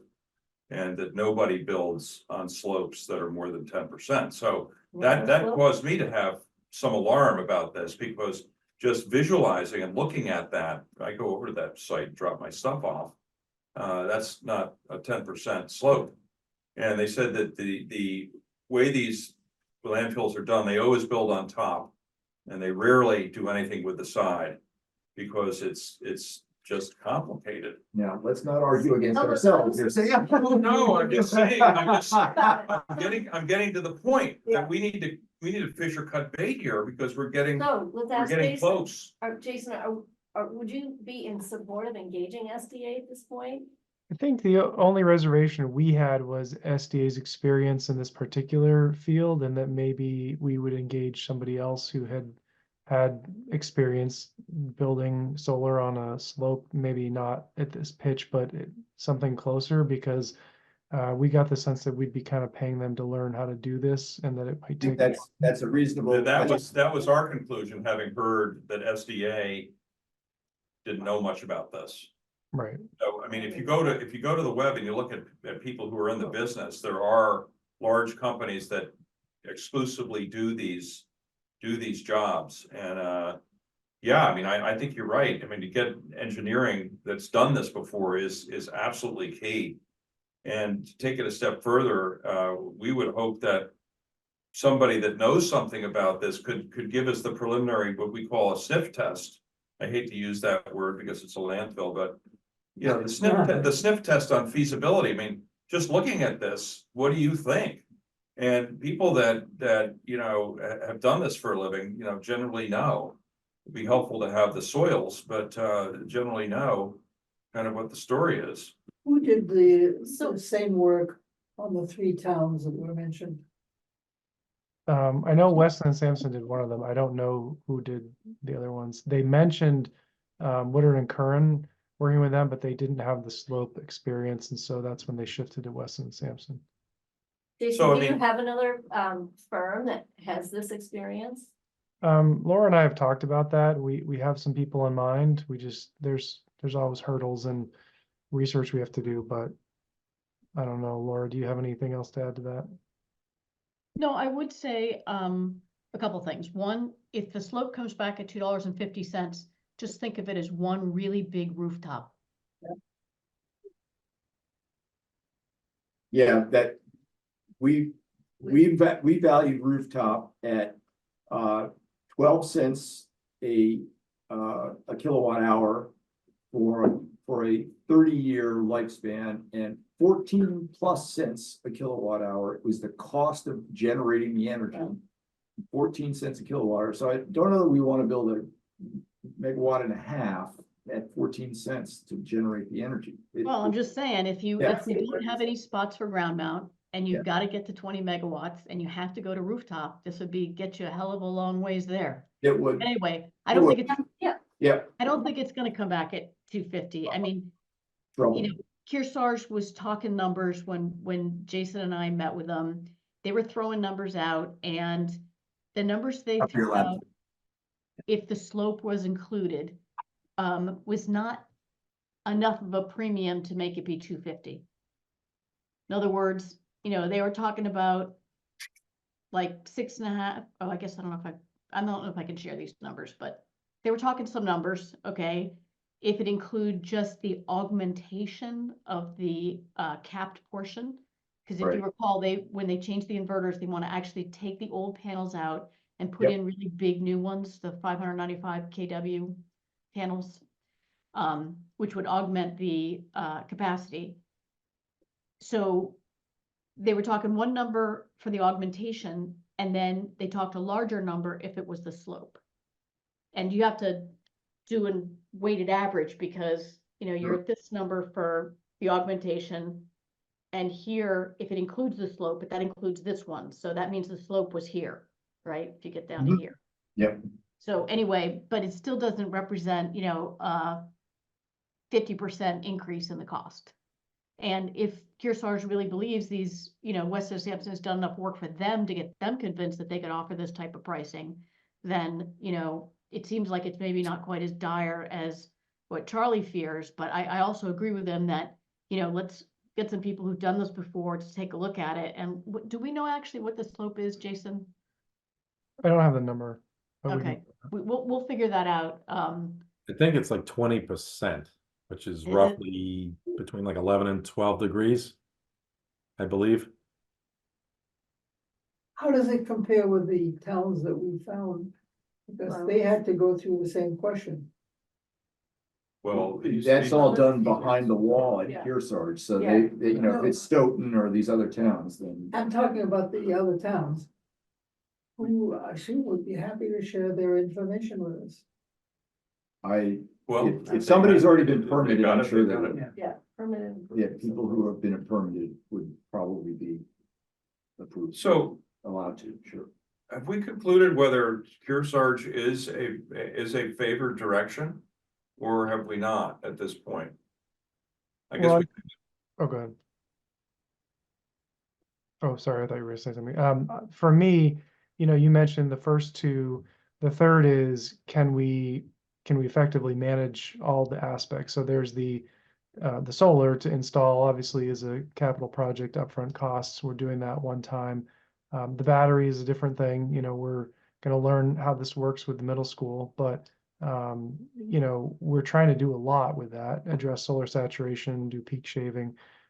So, you know, I think is it feasible and is this a good site?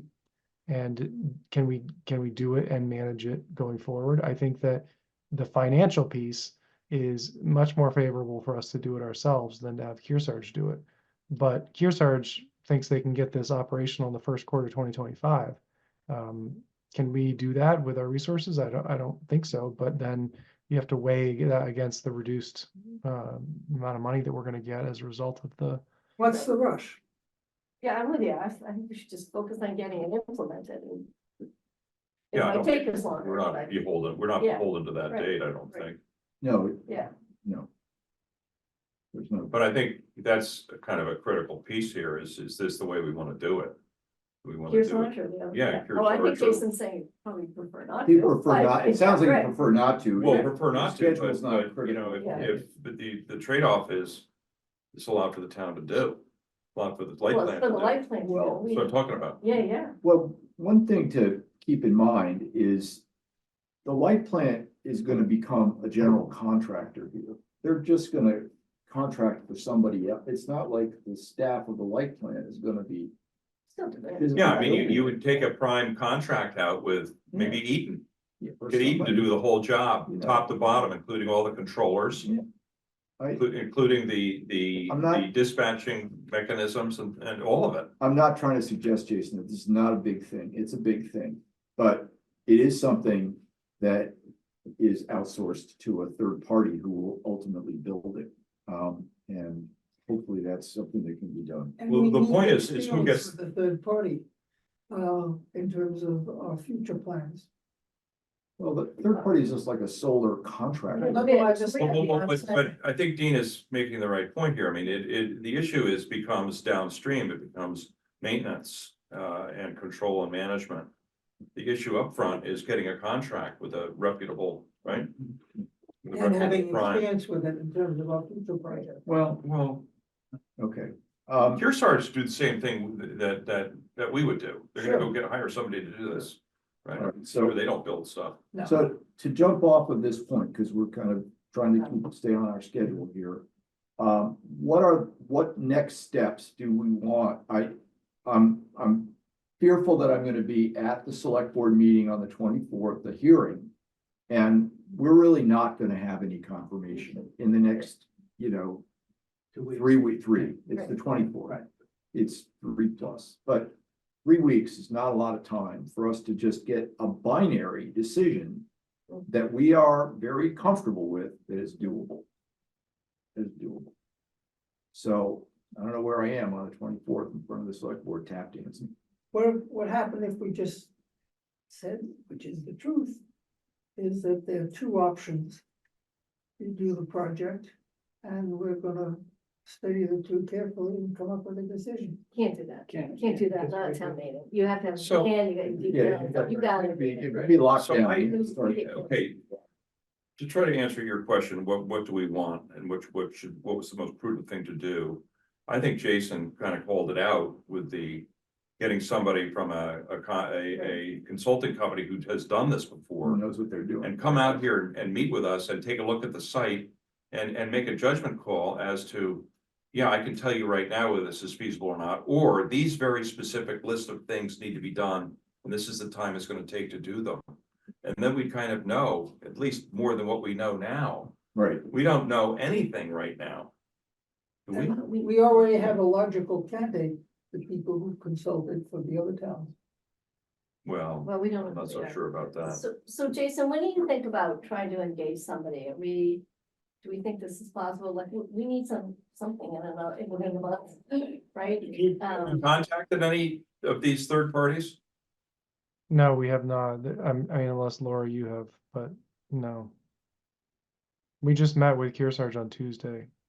Well, I think you're definitely in the right direction, getting a third party that's done this before.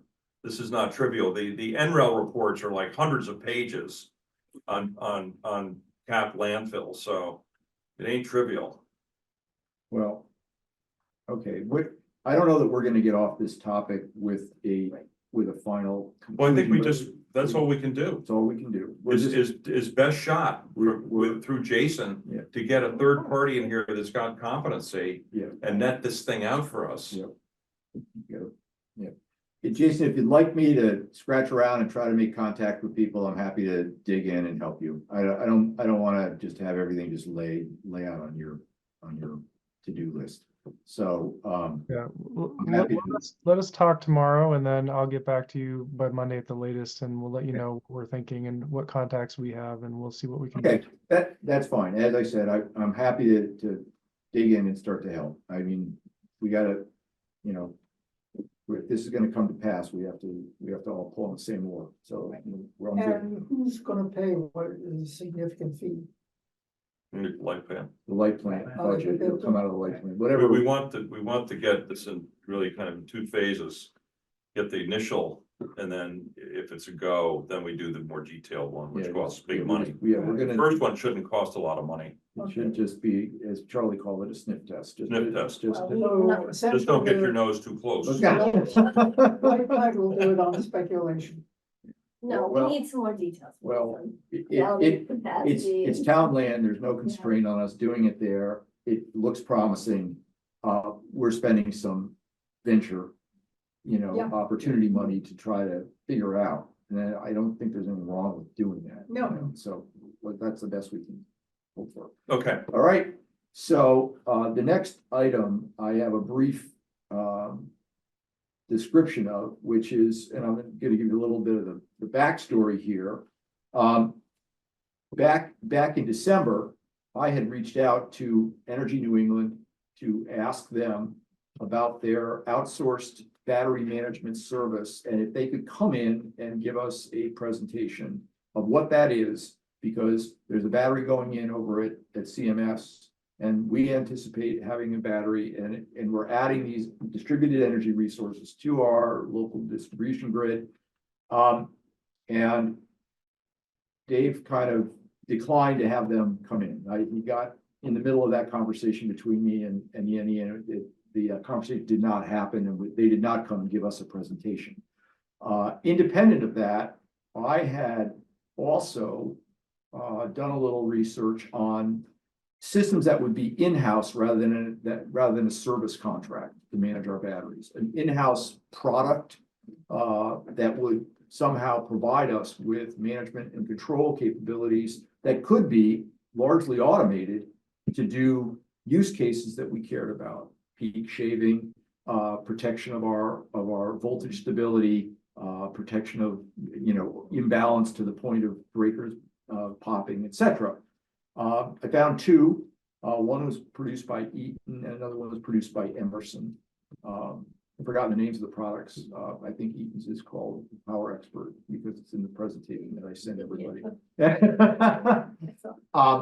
So we've plugged a number into our management and control part of our warrant article to pretty much pay for a study of our electric distribution system, a follow-up to isolate and understand not only the load as it is today, that would be a phase one situation, and phase two would be to try to project loads going into the future as EVs take off, as people electrify their heating plants with heat pumps, etc. So the load profile of the community and of our need for energy from the wider grid is going to change dramatically as we move towards 2050. And so that second tier study, which is a future modeling, would also need to include like how are we going to manage the assets that we have and that we've built over time. And so we met with Eaton, Brian Folds, chair of the light board, myself, and Charlie went and talked to them. They sent a proposal to Brian for here's some studies we could do to help you move along.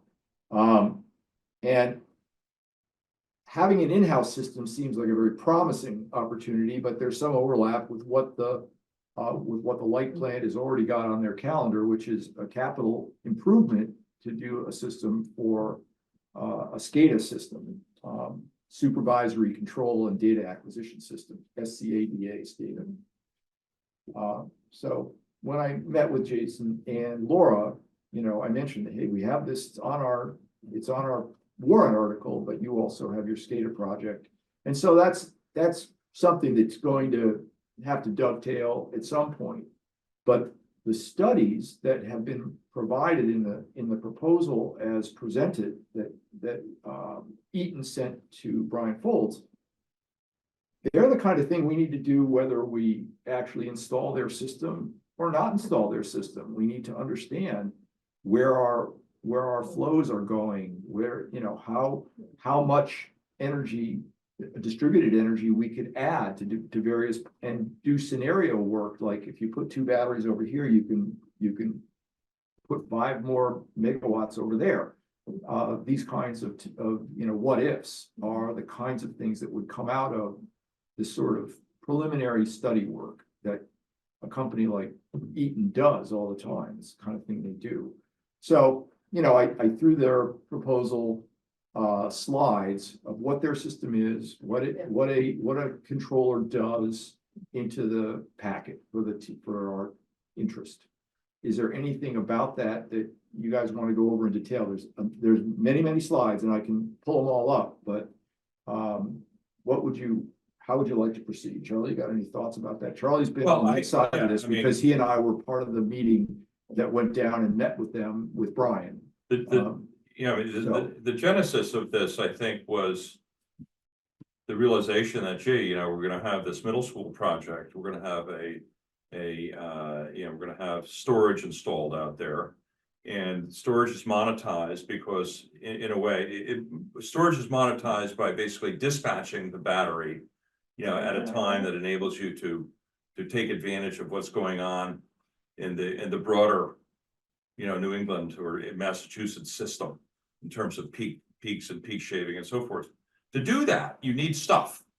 You need wires, you need boxes, you need things. It doesn't happen because you think it's going to happen. It happens because you have controllers and you have algorithms and you have a way of managing that stuff. So, I mean, to Dean's point, we are going to need these kinds of analyses, and we're going to need this kind of equipment, regardless of how we proceed with a SCADA system or anything else that we choose to do, because we're going to have a system out there that's got a big battery and that's got a lot of solar. And by the way, if we're going to continue to grow solar over time, you know, we need a way of connecting to it and managing those batteries. And I don't think that's what SCADA systems are fundamentally designed for, based on what we've looked at. So, I mean, this is very specific to what I would call our use case of protecting the grid, you know, from being overrun by too much generation, and properly dispatching the battery so we get the money back. And, you know, I guess I would just add one thing to what Dean said, which is these guys will give us the capability to get serious numbers, you know, on what we can save and what we gain by optimizing both the solar and the battery stuff. So I don't think we really have that today without putting in a lot of effort. So these are the kinds of things that we could get. And I guess I've got a question. I mean, I don't know how far you are along, you know, as a light plant and thinking through this problem or this question set. But it seems to me that we ought to kind of get together on this and kind of think this through, and it'll be a really good thing, I think, to take advantage of this work that Eaton has done so far. That's all I have. Sorry for being long-winded. Does that make any sense? Joe, why don't you talk about, let's use some analogies to describe our system, maybe. Sure. So I read through the Eaton proposal as well. I can see they're looking for a lot of information from us, and a lot of that information we don't have because we don't have the ability to really keep track of that right now. We have been working with a company called SEL, Schweitzer Engineering Laboratories. They're a company that's well known in the electrical utilities. That's, I think Dave had mentioned this before about doing the SCADA system. SEL we've basically been working on them for the past year to sort of come up with our SCADA system. We're right down to the end on this one, and we're hoping to get that thing moving sometime within the next couple of months, so that we'll be able to start installing things early 2025, maybe summer 2025. That's all dependent on relays and devices that we need from SEL. Everything has a long lead time right now. Sure. But when that stuff is in, it will give us the ability to actually see exactly what's happening in all of our circuits. It will also marry with a lot of the equipment that we already have in town. Several years ago, we started putting in SEL equipment, some of our reclosers, some of our other switches, some of the revenue meters that revenue quality meters that we use at the stations now are SELs.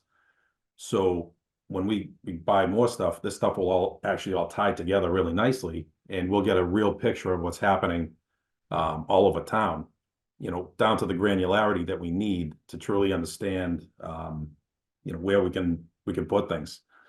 So it's something we've already been working on, but it's very similar to what Eaton's proposing, but we've already been ahead of that. Is this an Eaton system that you're looking at? The system we're looking at is SEL, Schweitzer Engineering Laboratories. So, one of the things that you alluded to was a current inability to really capture, flows and understand individual circuits, et cetera, et cetera.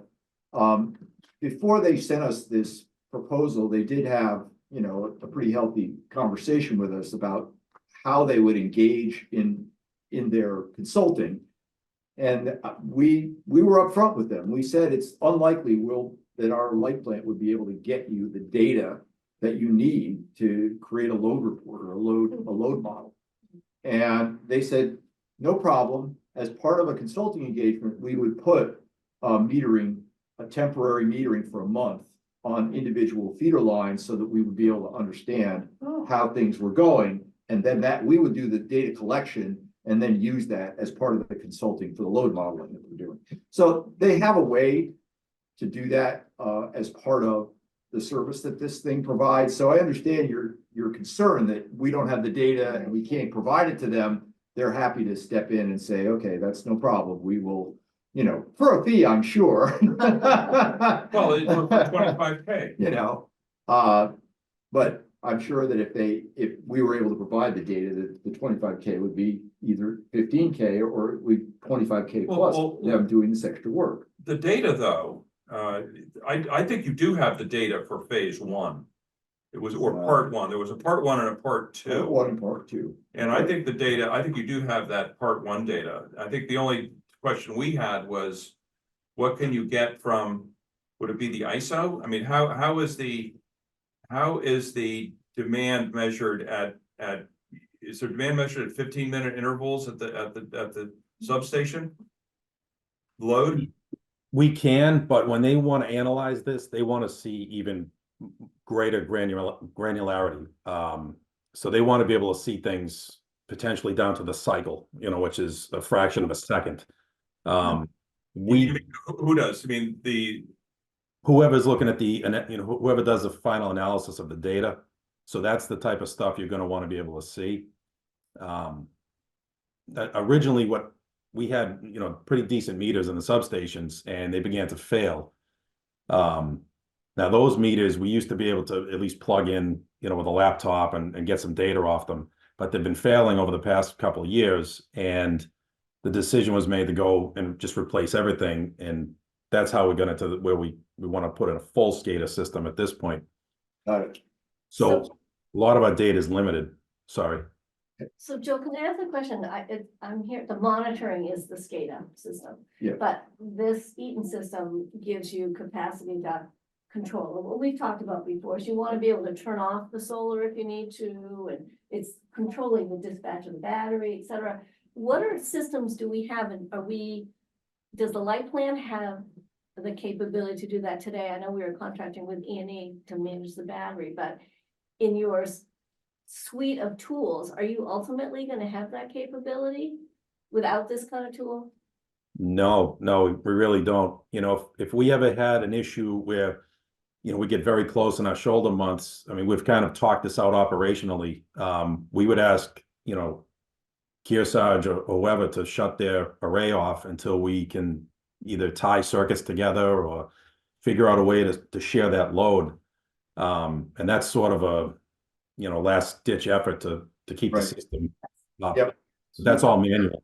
So it sounds like the system, and, you know, the final implementation of what Eaton is proposing, which is this microgrid controller, is a complementary function to the SCADA that you're anticipating. So I think they're aligned, but they're not really performing the same set of tasks. It doesn't sound like. Yeah. Yeah, I mean, we're all about, with this use case, we're all about peak shaving. Really all about the peak shaving piece and about dispatching the battery and about using the solar to, you know, with the battery to get a better return on these in terms of saving money on these charges. So that's kind of, is that basically what the use case is? And we also. No, Charlie, not at all. There's, The What? light plant has been very specific about the reason we will install a battery. Number one requirement, manage solar saturation. protect. It is the protect highest system. and best use of the battery. Yep. Number two, to the extent it doesn't interfere with number one, we will use the battery to reduce our costs where we can. Well, I totally agree with that. I have. no disagreement. You seem to be putting the solar saturation behind the peak shaving. It's the other way around. Yep. Well, no, I don't, I mean, I agree, maybe I misspoke, but I certainly think it's first and foremost to protect the integrity of the grid, Yes. not create problems through overgeneration, but these two things happen at different times, so they can both be accomplished. Generally, yes. Storage Yes. equipment. So, I mean, you fire up to charge the battery and then you dispatch at a different point in time, so we're good with that. But the thing that impressed us about Eaton was the fact that they're in this, they have a group that's basically in this business, and it might be just worth maybe not discussing this a whole lot more, but agreeing that maybe well, exploring whether you would want to have somebody from Eaton talk to you and see what they have to say. I think we thought it was real promising. Yeah. Joe, do you agree with the statement that it's complementary to the SCADA? Yeah. No, Wait, not you. Yes, Joe, yes. I thought you were asking us. I mean, eventually it could be, but right now it would be right, like you'd just be doing, running parallel paths. Because we're already, you know, the SCADA is going to handle all of that data acquisition, and we could control large scale batteries. In fact, that's how we'd prefer to do it. You know, if we end up using this for peak shaving, that's typically something that has to be looked at every 6 seconds because they cut a minute up into 10 intervals. So that type of stuff is where a SCADA system is what we really, you know, what we need to control everything and monitor. If we lose a circuit, we can shut off a solar, you know, injection, or we can have a battery, you know, remain stagnant, knowing that, you know, oh, we had a problem over here, a tree came down, there was a car accident, a squirrel, anything. So So- Joe, did you just say you could turn off the solar? Yeah, disconnected. Could do it? Okay. Yep. Do the SCADA or not. Well, It that's what sounds- it sounded like. through it the sounds SCADA. like- SCADA. Yeah, the With SCADA would give you information visibility to do it. and the Okay. ability to do it on a somewhat manual basis. So maybe- Whereas the system that is being proposed by Eaton allows for a certain amount of configuration to achieve goals hands-off. Yeah. It's like the Yeah. difference Automated. between self-driving in a Tesla and taking your hands off the wheel in a different car that's not exactly self-driving. I think there's a a level above that a system, that a microgrid controller type system would provide above and beyond what the SCADA system. And does it grow with us? In other words. Well, I think that it would, they seem to suggest that we are a modest use case. We're not at the scale that it can scale. So whatever they propose would be able to handle with or without additions. Yeah, it would, if we wanted to add additional arrays, say at StarMet or, at the,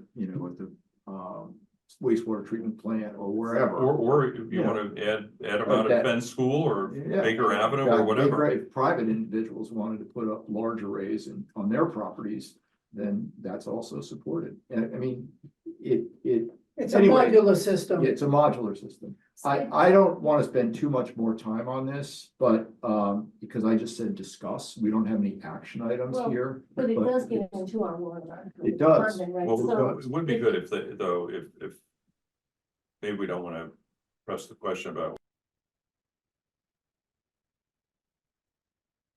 Looks like they cut out.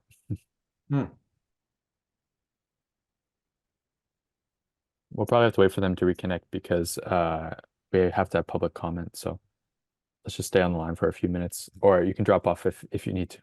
It's interesting that Dean is still connected. His laptop.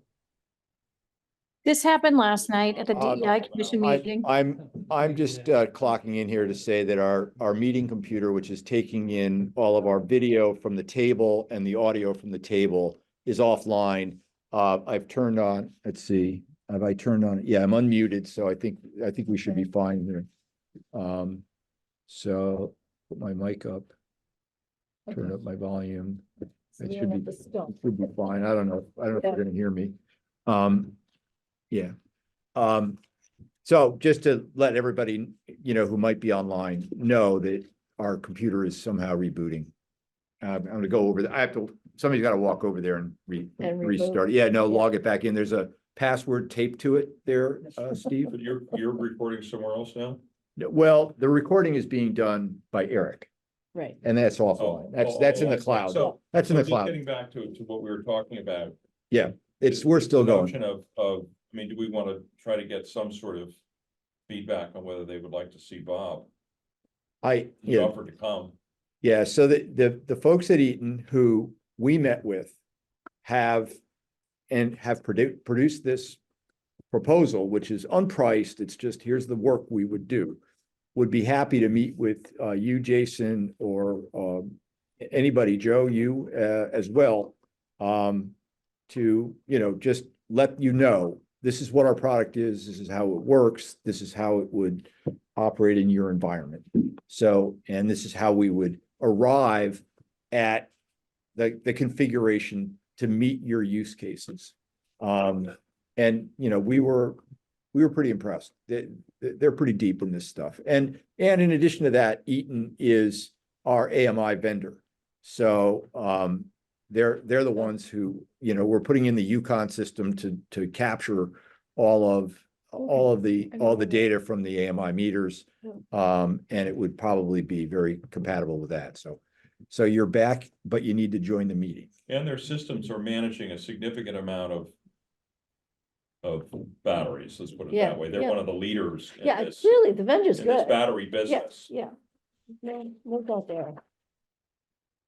You got the data, Steve? Who's the company on the West Coast that, another big outfit that's been a very hot stock? We can't remember the name of that company, definitely, Not off the top of my head. Yeah. The people who manage batteries? on the West Yeah, West Coast guys, yeah, I forgot. So would Eaton, and maybe it's a question to Joe, it sounds like we've been installing a lot of SCADA stuff. Would Eaton's system try to reinstall the same kind of data, or could they leverage what we already have? I guess that's a question, and maybe we don't know until we meet with them. Because there seems like there might be Yeah. redundancy. It would be redundant. Okay. Once we get our SCADA installed, that's why, once we have the SEL stuff in, we can give everybody the data, and then they can use that to figure out the whole DER, scenario. Now, they may have, SEL typically doesn't get into the, with like a residential or small, DER stuff. They do sort of the big things like the utility scale solar, and you know, things like that. So that's where, like, down the road, they probably could, you know, work together. Because SEL is a pure, you know, it's just getting all that data, and then it's just a question of what you do with it. Okay, I don't think the owl came back online. Oh, no. Hold on.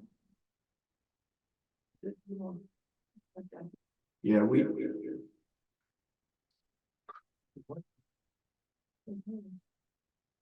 um, we have a problem with the technology didn't completely come back online. Oh, your video is turned off there. There's your problem. Hang on. You got the mouse or I got the mouse? I got them out. You got the mouse. Go for it. The owl's coming back on. There we go. Sorry about that.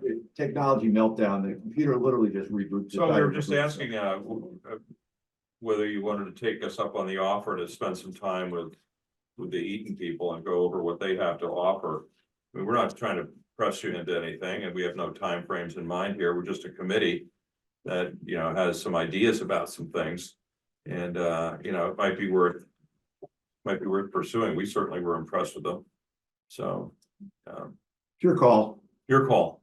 But this is the basis of the funding. This is the Yeah, basis of, this is what we believe would be necessary to build, to have the light plant have an in-house controller system that would do it.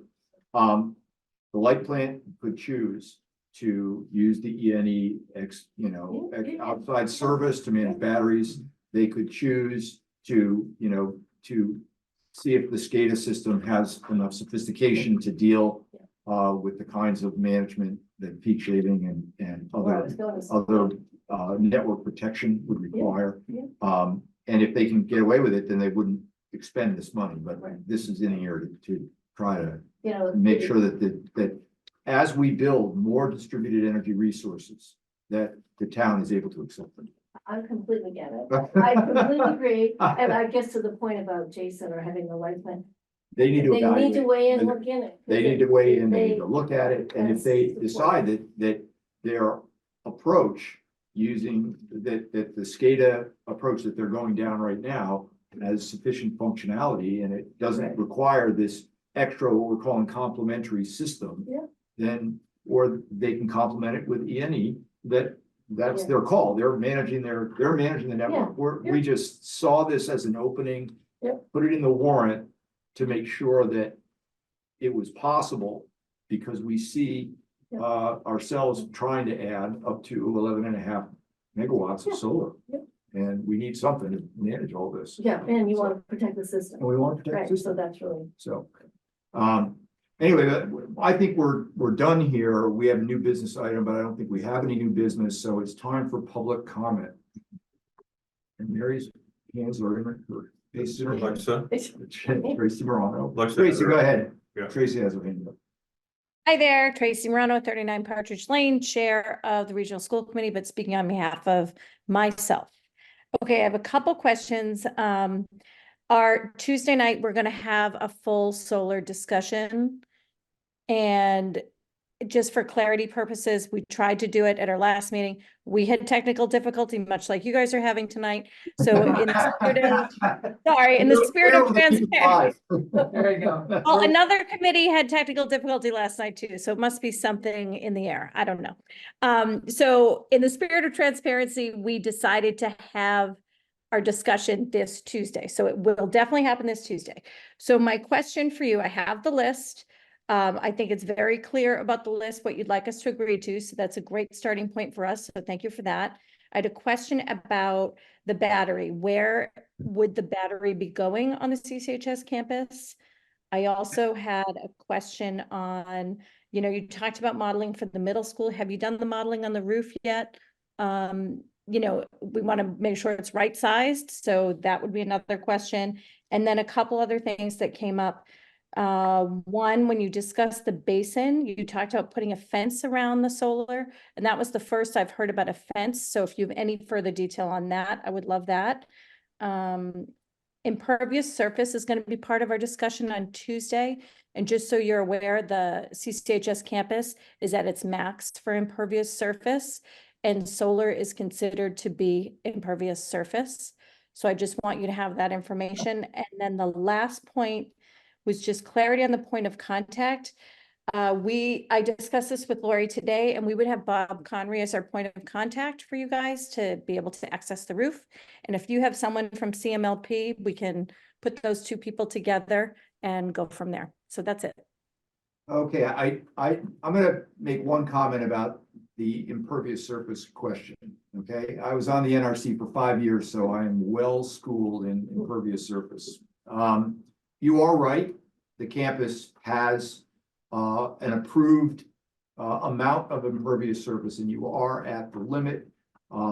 You are beyond what is considered to be the policy of the, I guess it's part of our whole zoning code that a school can only have 15% impervious surface, and you're beyond that.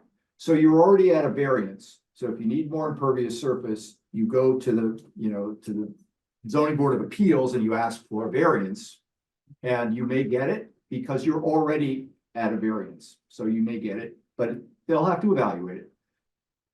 Impervious surface is something that needs to be managed because you're putting something in a place where now you're saying water cannot infiltrate. You're putting a building, you're putting asphalt, you're putting something that prevents that piece of ground from allowing water to infiltrate. And so you need to build a management strategy in order to find a place where that water can then infiltrate. That's what the basin actually is. That is the place where all the other impervious surface is sending its water. And the impervious nature of the solar that we would put on top of it would not send its water anywhere else. It would send it into the basin where it will then infiltrate. So while it is considered impervious, okay, it is not going to be put in a place where the water would then be sent elsewhere like other impervious nature products and services. It's not a building which would then push the water away from its footprint. It would put it in the exact place where the water is designed to be infiltrated. So I'm just saying that from an engineering perspective, I think that there's an opportunity where it would not be treated the same as other impervious surface. That's just my take. And as I said, I have 5 years of NRC experience from that. I don't really, the fence is something that Steve brought up, and I think it's valid because most solar ground mount does need to be protected. And I think that a proposal was made some time ago for a ground mount out at the wastewater treatment plant, and people really were annoyed by the idea that there would be a fence right near like the cemetery or something, you know, it's like, oh, we don't want this huge fence here. So fencing is an issue, and it would be something to be concerned about. So I'm fine with that. I see Alexa has her. Well, did you Let's have okay, answers never to the other? Where's the battery being placed? Oh, we don't care. That's up to you. If you would be willing to accept it, you can decide where to put it on the campus. That's fine. And then modeling of the roof has been done.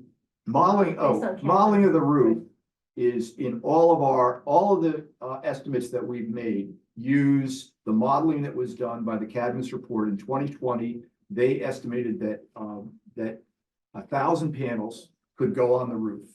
And we used their raw number of 1,000 panels.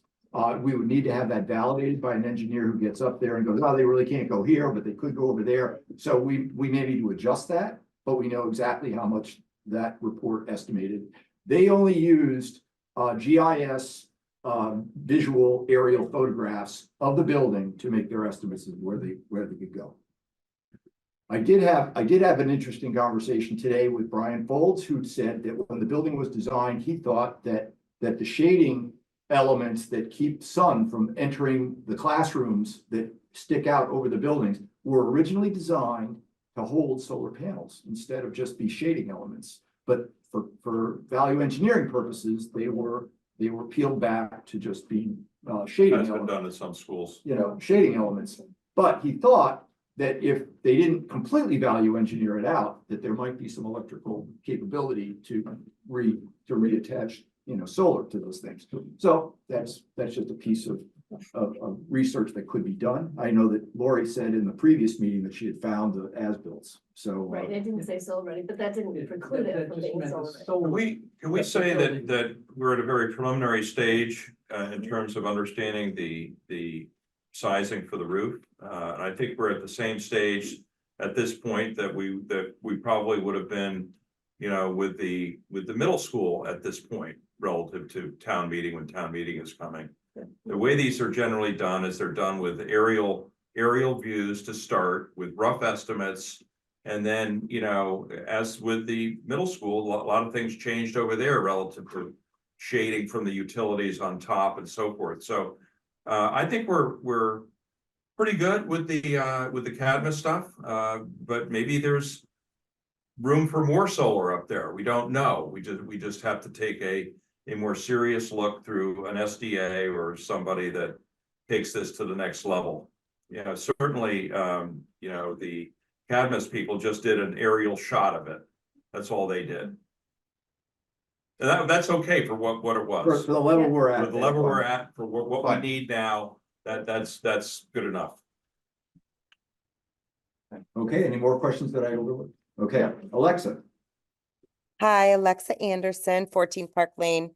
I just wanted to ask some questions so that we can maximize our discussion on Tuesday. And when I'm looking at Tracy loaded your document about the proposed partnership elements into our shared drive. And so I had an opportunity to look at it for a little bit this afternoon. So when you look at the document that you drafted, Dean, when you look at, if I can just go through each bullet point so I understand exactly what you're asking of us. So when you say confirm location of the solar site being the rooftop for immediate consideration, okay, now you're sharing it. You're basically asking for us in doing that to agree that the committee agrees that you all want to you all want to put solar on the rooftop. That's like the simplest. I get that. The acceptance of the battery, you had mentioned that there were some like potential really good pros for the schools to consider a battery, which sounds great to me. What I don't know for the purposes of our conversation, are there cons that we should be thinking about? And I know you also said that this was potentially the one bullet point on this list that wasn't like a deal breaker. So do you recommend that we would remove this from our discussion so as not to stall it and then maybe have another more complicated or nuanced discussion about the battery? And I'll be like very honest, I'm concerned. Tracy and I are the only are the only ones that really come to your meetings. I get very nervous about having this conversation with at least 50% of our committee who's like never come to these meetings. So I just want to make sure that Tracy and I are stewarding this conversation to do best by you and the committee at the same time. So I just want to make sure that I understand what we're talking about. And the battery definitely like confused me a little, but maybe we come back to it. And then I'll go to bullet 3, which is, so when you're asking, confirm that the entire CCH roof area is within scope. Is that basically we would be therefore agreeing to give solar the entirety of the roof? Is that what the ask is? That's basically the ask, that Okay. if we send an engineer up there and they see, X percentage of the roof is ideal for solar, that you don't come back and say, no, we need that because we're going to put an air conditioner or something. We need to have some. Now, the next point kind of countermands that, which basically says you have final approval of where it goes. Yeah, I get that. I'm not, they're kind of complementary, but at the same time, when we are trying to do a design, we want the designer to have the Carte right, blanche, put kind it of. in the most optimal place. Yeah. Okay. It could then So- be pulled back if under confirm that you have final approval, you could then say, no, not here, this is optimal, but Right. we need to reserve that for this, you know. or Okay, so something. That's fine. basically, bullet 3 is us saying, we're gonna let the solar task force and their engineering partners examine all of the roof to determine what is optimal for solar. Yes, Yeah. yeah. Okay. And so that I understand, so I get that, and I think that that's easy. I like that. So what you're what you're saying is, if later it came up that we needed, I don't even know, I'm like so not like if HVAC in it came up, particular. what? Think about HVAC in particular. We have some Right, serious like- HVAC issues at the high school. Right, so the Tracy brings up a good point, where we have had some HVAC failures Okay, up at CCHS. So like if we needed to, for lack of a better term, like, would we actually, so okay, so I guess what I'm asking is, would we need to have an understanding by Tuesday of what we might need in the future in order? no, No, No. no. Okay, no, as we go forward, if something arises and we're, we're in the process of designing and drawing up the plans that a solar installer can actually follow and put the panels up, there, we're doing the full specs. Yeah. At some point in that process, if you have an HVAC that needs to go there, then we would kind of carve that out and we would not design to that spot. Yeah. Or we want to put a cell tower up there. I don't know. Right. That's kind of covered because it's pending engineering review. Engineering review Right. right, will look at all your HVAC stuff, what you're planning to do, your Yeah. access to it, all that Yeah. kind of okay, stuff. great. Right. So, okay, so again, it's just, and again, I think that clause, to your point, Charlie, pending engineering review, makes it somewhat flexible in a way that I think everyone can be comfortable with. Confirm, okay, so then, obviously, we have to, I get number 4. Bullet 5 and bullet 6. Dean, when we met with you in October, one of the things that we were kind of talking about was, could these types of, like, bullets 5 and 6 kind of would be what I would think that eventually become memorandums of understanding. Yes. And so I'm wondering if we could maybe change the language of bullets 5 and 6 to say memorandums of understanding with regard to the cost of engineering and installation and maintenance will be borne by CMLP, and confirming that all revenue will accrue to CMLP, like, just so that we could potentially keep that fluid, but not delay us approving this, because I wouldn't want to bind us to anything right now necessarily, insofar as, I don't know, what if there was some way for the school to benefit and offset our electricity? And I don't even know if those capabilities exist, or if if our utilities increase enough, because I think we've looked at some studies that show that we're expecting our overall utility bills at the middle school, once solar comes online, to increase by 30%. So again, I want to make sure that the school is not putting itself in an adverse position, like binding us to that. So is there a way to get those to be a little bit more flexible? Well, right, so. Is what I'm saying makes sense? Okay, let's take them one at a time. Sure. Would you like to leave open the opportunity that you have some skin in the game? That you put up your money, You put up some money. or do you want to be off the hook? You want to on be off the money? hook. This- I guess this it gets you off the depends hook. on what I could get. Like, so for example, like, and again, I'm speaking so outside of my depth of experience, like I admit this, but like, you know, if the ROI, if there was in a future ROI analysis to be done that says, you know what, if we charge CML, if we rent the roof to CMLP for X, Y, Z, and we determine that the maintenance over time might be less than that, I would, you know, I think especially because the school, especially if the school's operational budget might be adversely impacted by this project. You know, I think we're the largest ratepayer in town. I think presently between our 7 buildings, we're spending about $1 million in annual electricity to CMLP if I looked at my budgets correctly. So, you know, again, over our buildings, including Ripley, we're at $1 million. If people are telling me that expect your rate increases to be anywhere between 25 and 30%, and now I've got to go to the finance committee and say, okay, our budgets are going up by $250,000 just to keep the lights on. You know, I do want to potentially leave some opening for the schools to be able to offset that increase.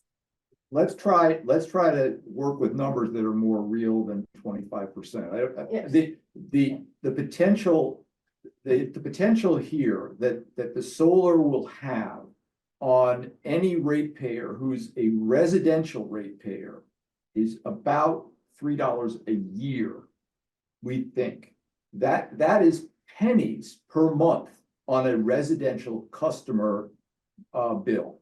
Okay, so it's not going to be $250,000 on the school's $1 million budget. It's just not.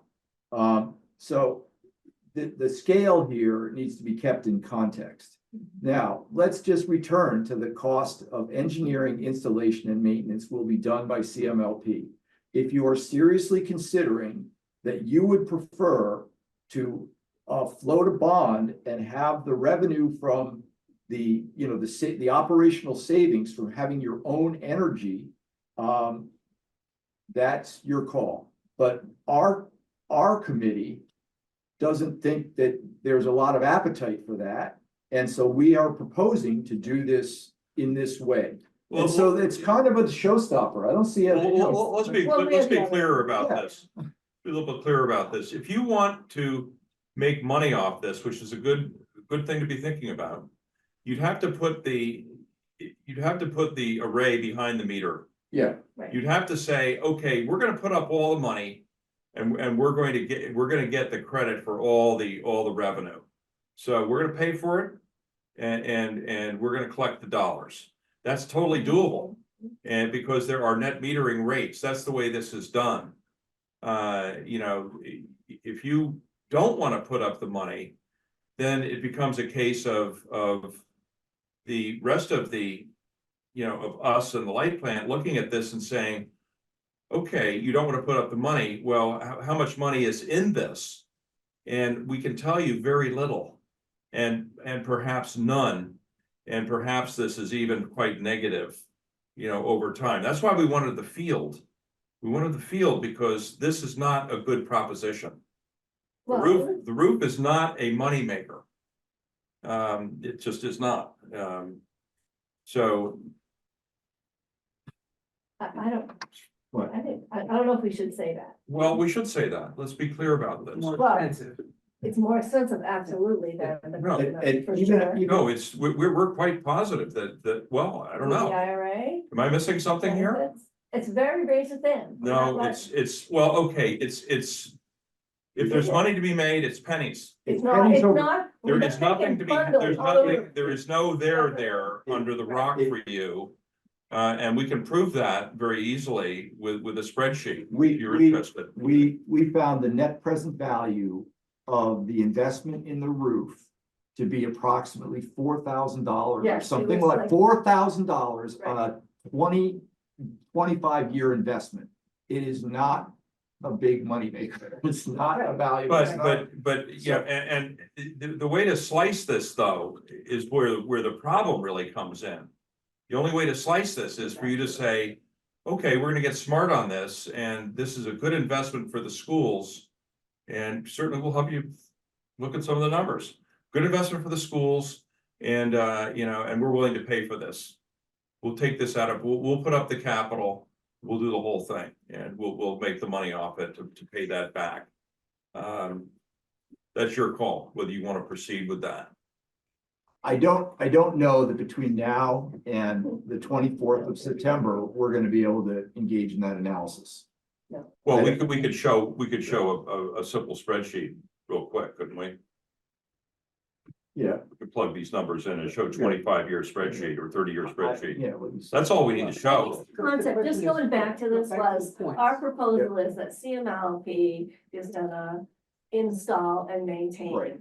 and control both the revenue on that, and then This you're is our just still right assumption there. for You this. said there was no revenue, so I'm confused, but anyway. Razor thin, so remember, this was a larger project, we have a couple things here, so we know that roof is something that was on your strategic plan. We still think it's a good idea to do, the margin is not huge, we'll be open completely about that. But let's, yeah, But I go guess ahead. that going back to this point, you're asking about, is there some way to change the language here so that there might be some benefit to the schools? The way we've structured it is that CMLP owns and operates all of it, so there is not an opportunity at this time, the way it's proposed for there to Okay. be. some revenue. Okay, Well, that's fine. I just, again, I They could don't, go off Separately, they Yeah. could go off separately and propose a behind the meter system. They could install it and own their own That's what I'm system. just. no, I don't think that, no, that's not what I'm asking. I just, That's the again, also- I want to make sure, I know that there's some time sensitivity on your end. And I just want to make sure that we're able to, you know, get this discussion up and running, clear and ready for approval. And anyway, So Well, Alexa, when the I money, wanna- hold I on. want to make an offer. I just want to make an offer. You're gonna have a conversation on Tuesday. And I know that you're trying to manage it so that you have all the details ironed out before you arrive and talk to your other committee members. We Yeah. are happy to show up and be part of that conversation so that you have the best information from us in real time, rather than trying to manage this flow. So I'm happy to show up and speak to the committee. It's not a problem. I haven't been invited, but I'm happy to be available. So if that would be helpful, I'm happy to, try to navigate that. yeah, So, I'll defer to Tracy on that because she manages that part of my meeting, or our meeting, but, Yep. yeah, I don't think that's necessarily a bad idea. So, I think that can I just interrupt? Can I have permission to speak? Sorry, I feel like we're in public comment, but we're discussing. I apologize. I think that it might be helpful if you have a member of your committee, just one, you all don't have to be available. Like if we have questions, we could call on you. So Dean, if you would be available, I think that could be helpful to us. And, it wouldn't be a presentation, but if there are Oh. questions come up, happy to just be there just to answer questions. Yeah, Oh, yeah. And you I can think do that on Zoom, Dean. What's that? You can do that on Zoom. I'm just saying, like, for convenience, I don't want to drag you in there. All right, whatever. so can I put another layer on this, because it might help kind of position this financial issue. The reason we're really doing this is for the climate. This is not, some sort of proposition for the town to make money. We're just trying to pay for this somehow, out of the ratepayer base by generating enough electricity and by doing enough right things to not lose money. And so it's really all about the climate, and it's all about what we can do in terms of taking CO2 out of the atmosphere. And that's what the climate plan is all about, and that's what this is all responding to. Fair You enough? know, and I get that. I just, again, when I have heard other places, discussions of how much the rate might increase because you're not using alternative forms of energy, you're using only electric, or that the rates themselves will go up. That was what worried me. It's not because I'm looking to pad my school budget. It's more that I'm looking to ensure that our school budgets don't increase at a rate that might be alarming to the taxpayer. But if we're being honest, for me, it's the finance committee. So one of the things about putting in solar is that it provides a stable and predictable source of energy. And you can decide upfront how much you're going to invest to gain a certain amount of energy over the life of the system. So once you plug it in to the light plant's, resources, it's in there for whatever you think you're going to get out of it. Okay, and you've decided to put this much money towards it, and you've worked that through in your budgeting, and you've worked it into the rate structure of the light plant. The same would hold true if you put an investment in for a behind the meter system. It would be a stable source of energy for the schools for a known amount that you put in on the front end, and you can then count on it from that point forward. So if you're trying to produce some kind of place in your budget where you can count on something not going up dramatically, you'll have a known thing for 20 to 30 years. So that it is a good thing. You could do that, but you need to kind of run the numbers, so to speak, to see whether it's worth doing for the school. There's another element, this is Bill Billers, another element that is part of the answer. Curves show that the present trend of cost of electricity going up will continue indefinitely into the future for all the obvious reasons, including the fact that we're going to be using some non-renewable energy for a long time to come. That portion which comes from solar will be essentially totally predictable and won't be rising much. So in that sense, the schools will benefit, as the town of the whole will be, that the more solar we have, the slower electric rates will go up. That's obvious when you think about it. So anyway, We good? I don't know how much more we can do on those 2 points, Alexa. I understand your concern. But right now the proposal is it's all on the light plant's budget. And then they get all the energy. They get all the energy and they then send it back to the ratepayers and charge them for the energy. But for that energy, it is, it's a fixed cost, it's a known cost for the next 20 to 30 years, depending on how long the panels last. So it's kind of a stable component of the light plant's portfolio of energy sources. And by the way, putting in solar is not going to cause your rates to go up. It's not. These are totally independent points. Yes, they are. Putting in solar has nothing to do with your rates. Yeah. Yep. It's really the rates that we pay to get solar from the wider grid and the cost of transmission and everything else. So I think we're gonna have to stick with those 2 points the way they are for now. And if you wanna really explore the question of a behind the meter system, it's a much bigger analysis. She doesn't want to.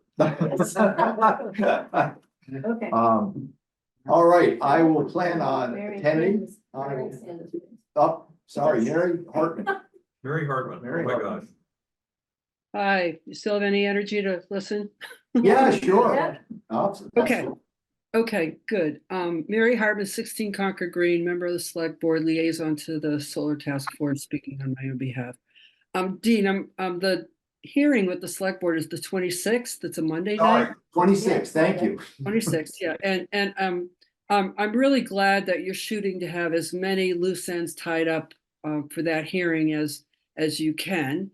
But you should be, and the select board usually uses answers to questions that come up that night to come up with a recommendation, whether we support the article or not. And I think the questions will be, and I think you know what they are these technically feasible? Are the towns and the other town boards and committees on board? And are the finances reasonable? Yep. A question I'll have, and you don't have to answer it tonight, is this management and control system a necessary component in order to have these two sites go live? That's still unclear to me. And again, you don't have to answer that tonight. I will say, if you, on the 26th, if you don't have everything tied up it's possible that we will, the select board will delay a recommendation until later when you have clearer answers. We just have to have a recommendation by the time we go to town meeting, and hopefully before the finance report goes to press, which I think is 3 weeks before town meeting. But anyway, so it's not imperative that you have everything answered on the 26th. But I will ask about that management control system. That's kind of just a heads up for you. Yep. The other thing I wanted to let you know is, and you probably already know this, on the 28th of February, the CMLB is hosting a forum, a purchased power portfolio public forum at the townhouse. And they're going to be talking about where they buy their power, what's the progress towards clean energy, what's the role of nuclear in that portfolio. And this might be a good opportunity for you to actually get the town recommitted to solar on municipal land, or to bring that up, because the conversations that you're having tonight are very technical, and that's important. That we have all the technical work done, but remember, you're also trying, and I think Charlie brought this up a few minutes ago. You're trying to bring clean energy, more clean energy to town, and sometimes we lose sight of that. So reminding people of that, and going forward, even having a public campaign, some kind of a public awareness campaign, because that was, as you mentioned earlier too, Dean, that was part of your charge to get people to kind of relax some of their initial hesitance that they have. So, focusing more on public awareness and recommitting might be something that you give some thought to, besides all the technical expertise that you have in this room. So I thought I would just bring that up to remind you that I think that's an important part of the work you have in front of you too. So thanks for listening. I do have one comment about public outreach and public awareness. One of your recommendations was that we publish a status message in the bridge. Mhm. And we spent some time in our meeting on December 14th going over a public message that we could put out that was not combative and getting the word out. Good. I sent it to the bridge. Yeah. And back and forth with a woman named Jen, who's the editor of the bridge. Yep. And then it never ran. I don't know Okay. why. I haven't followed up. I don't know. She's like, would this go out under your name? And I'm like, well, it was crafted and approved by the whole committee, so it's our status. But if you needed to go under somebody's name, put it under my name on the chair. I'm fine with that. Never ran. So Was it a letter? What was it? A letter or an op-ed? it was a 500 word statement, which was the status, kind of like, here's where we are. Sort of like the things you see from the building committee from time to time, or seen from the school committee. Or the 2229 committee. 2229 Paul committee. William had something in Yeah. there. And Okay. just I- never really. Let me see. Maybe Fine. No, maybe- at this point, it's quite Yeah. dated. Yeah. It's quite dated. It would need to be revised and done again. That's fine. That's fine. But No, okay, it's let me weird. see. I might be able to help out there. I don't know. I'll try. Whatever. I'm just saying, we tried to follow up on that recommendation. that's all. Okay, but there's other things too. I mean, I don't know. Again, I know Jason's got his hand up, probably something about the public forum, but Yeah. bringing a voice to that forum might be helpful too. Okay. And Jason, Sorry, I just wanted to follow up on the forum. The date might be changing, so please just keep an eye Oh, on the calendar. We've been talking to Brian about that, just in terms of being ready with Dave's transition. So we haven't changed it formally yet, but we've talked informally about that, but we'll be deciding before the light board meeting that's coming up. good to know. Thank you. okay. Yeah. All right, I think I can get a motion to adjourn. Motion to adjourn? Second. Okay, and We- Gavin? We're Second, aye, A. Wendy, Aye. All right. Yeah. Bill, Aye. and I'm I. We're out. Thank Okay. you, everyone. Care. Thank you. Thank you.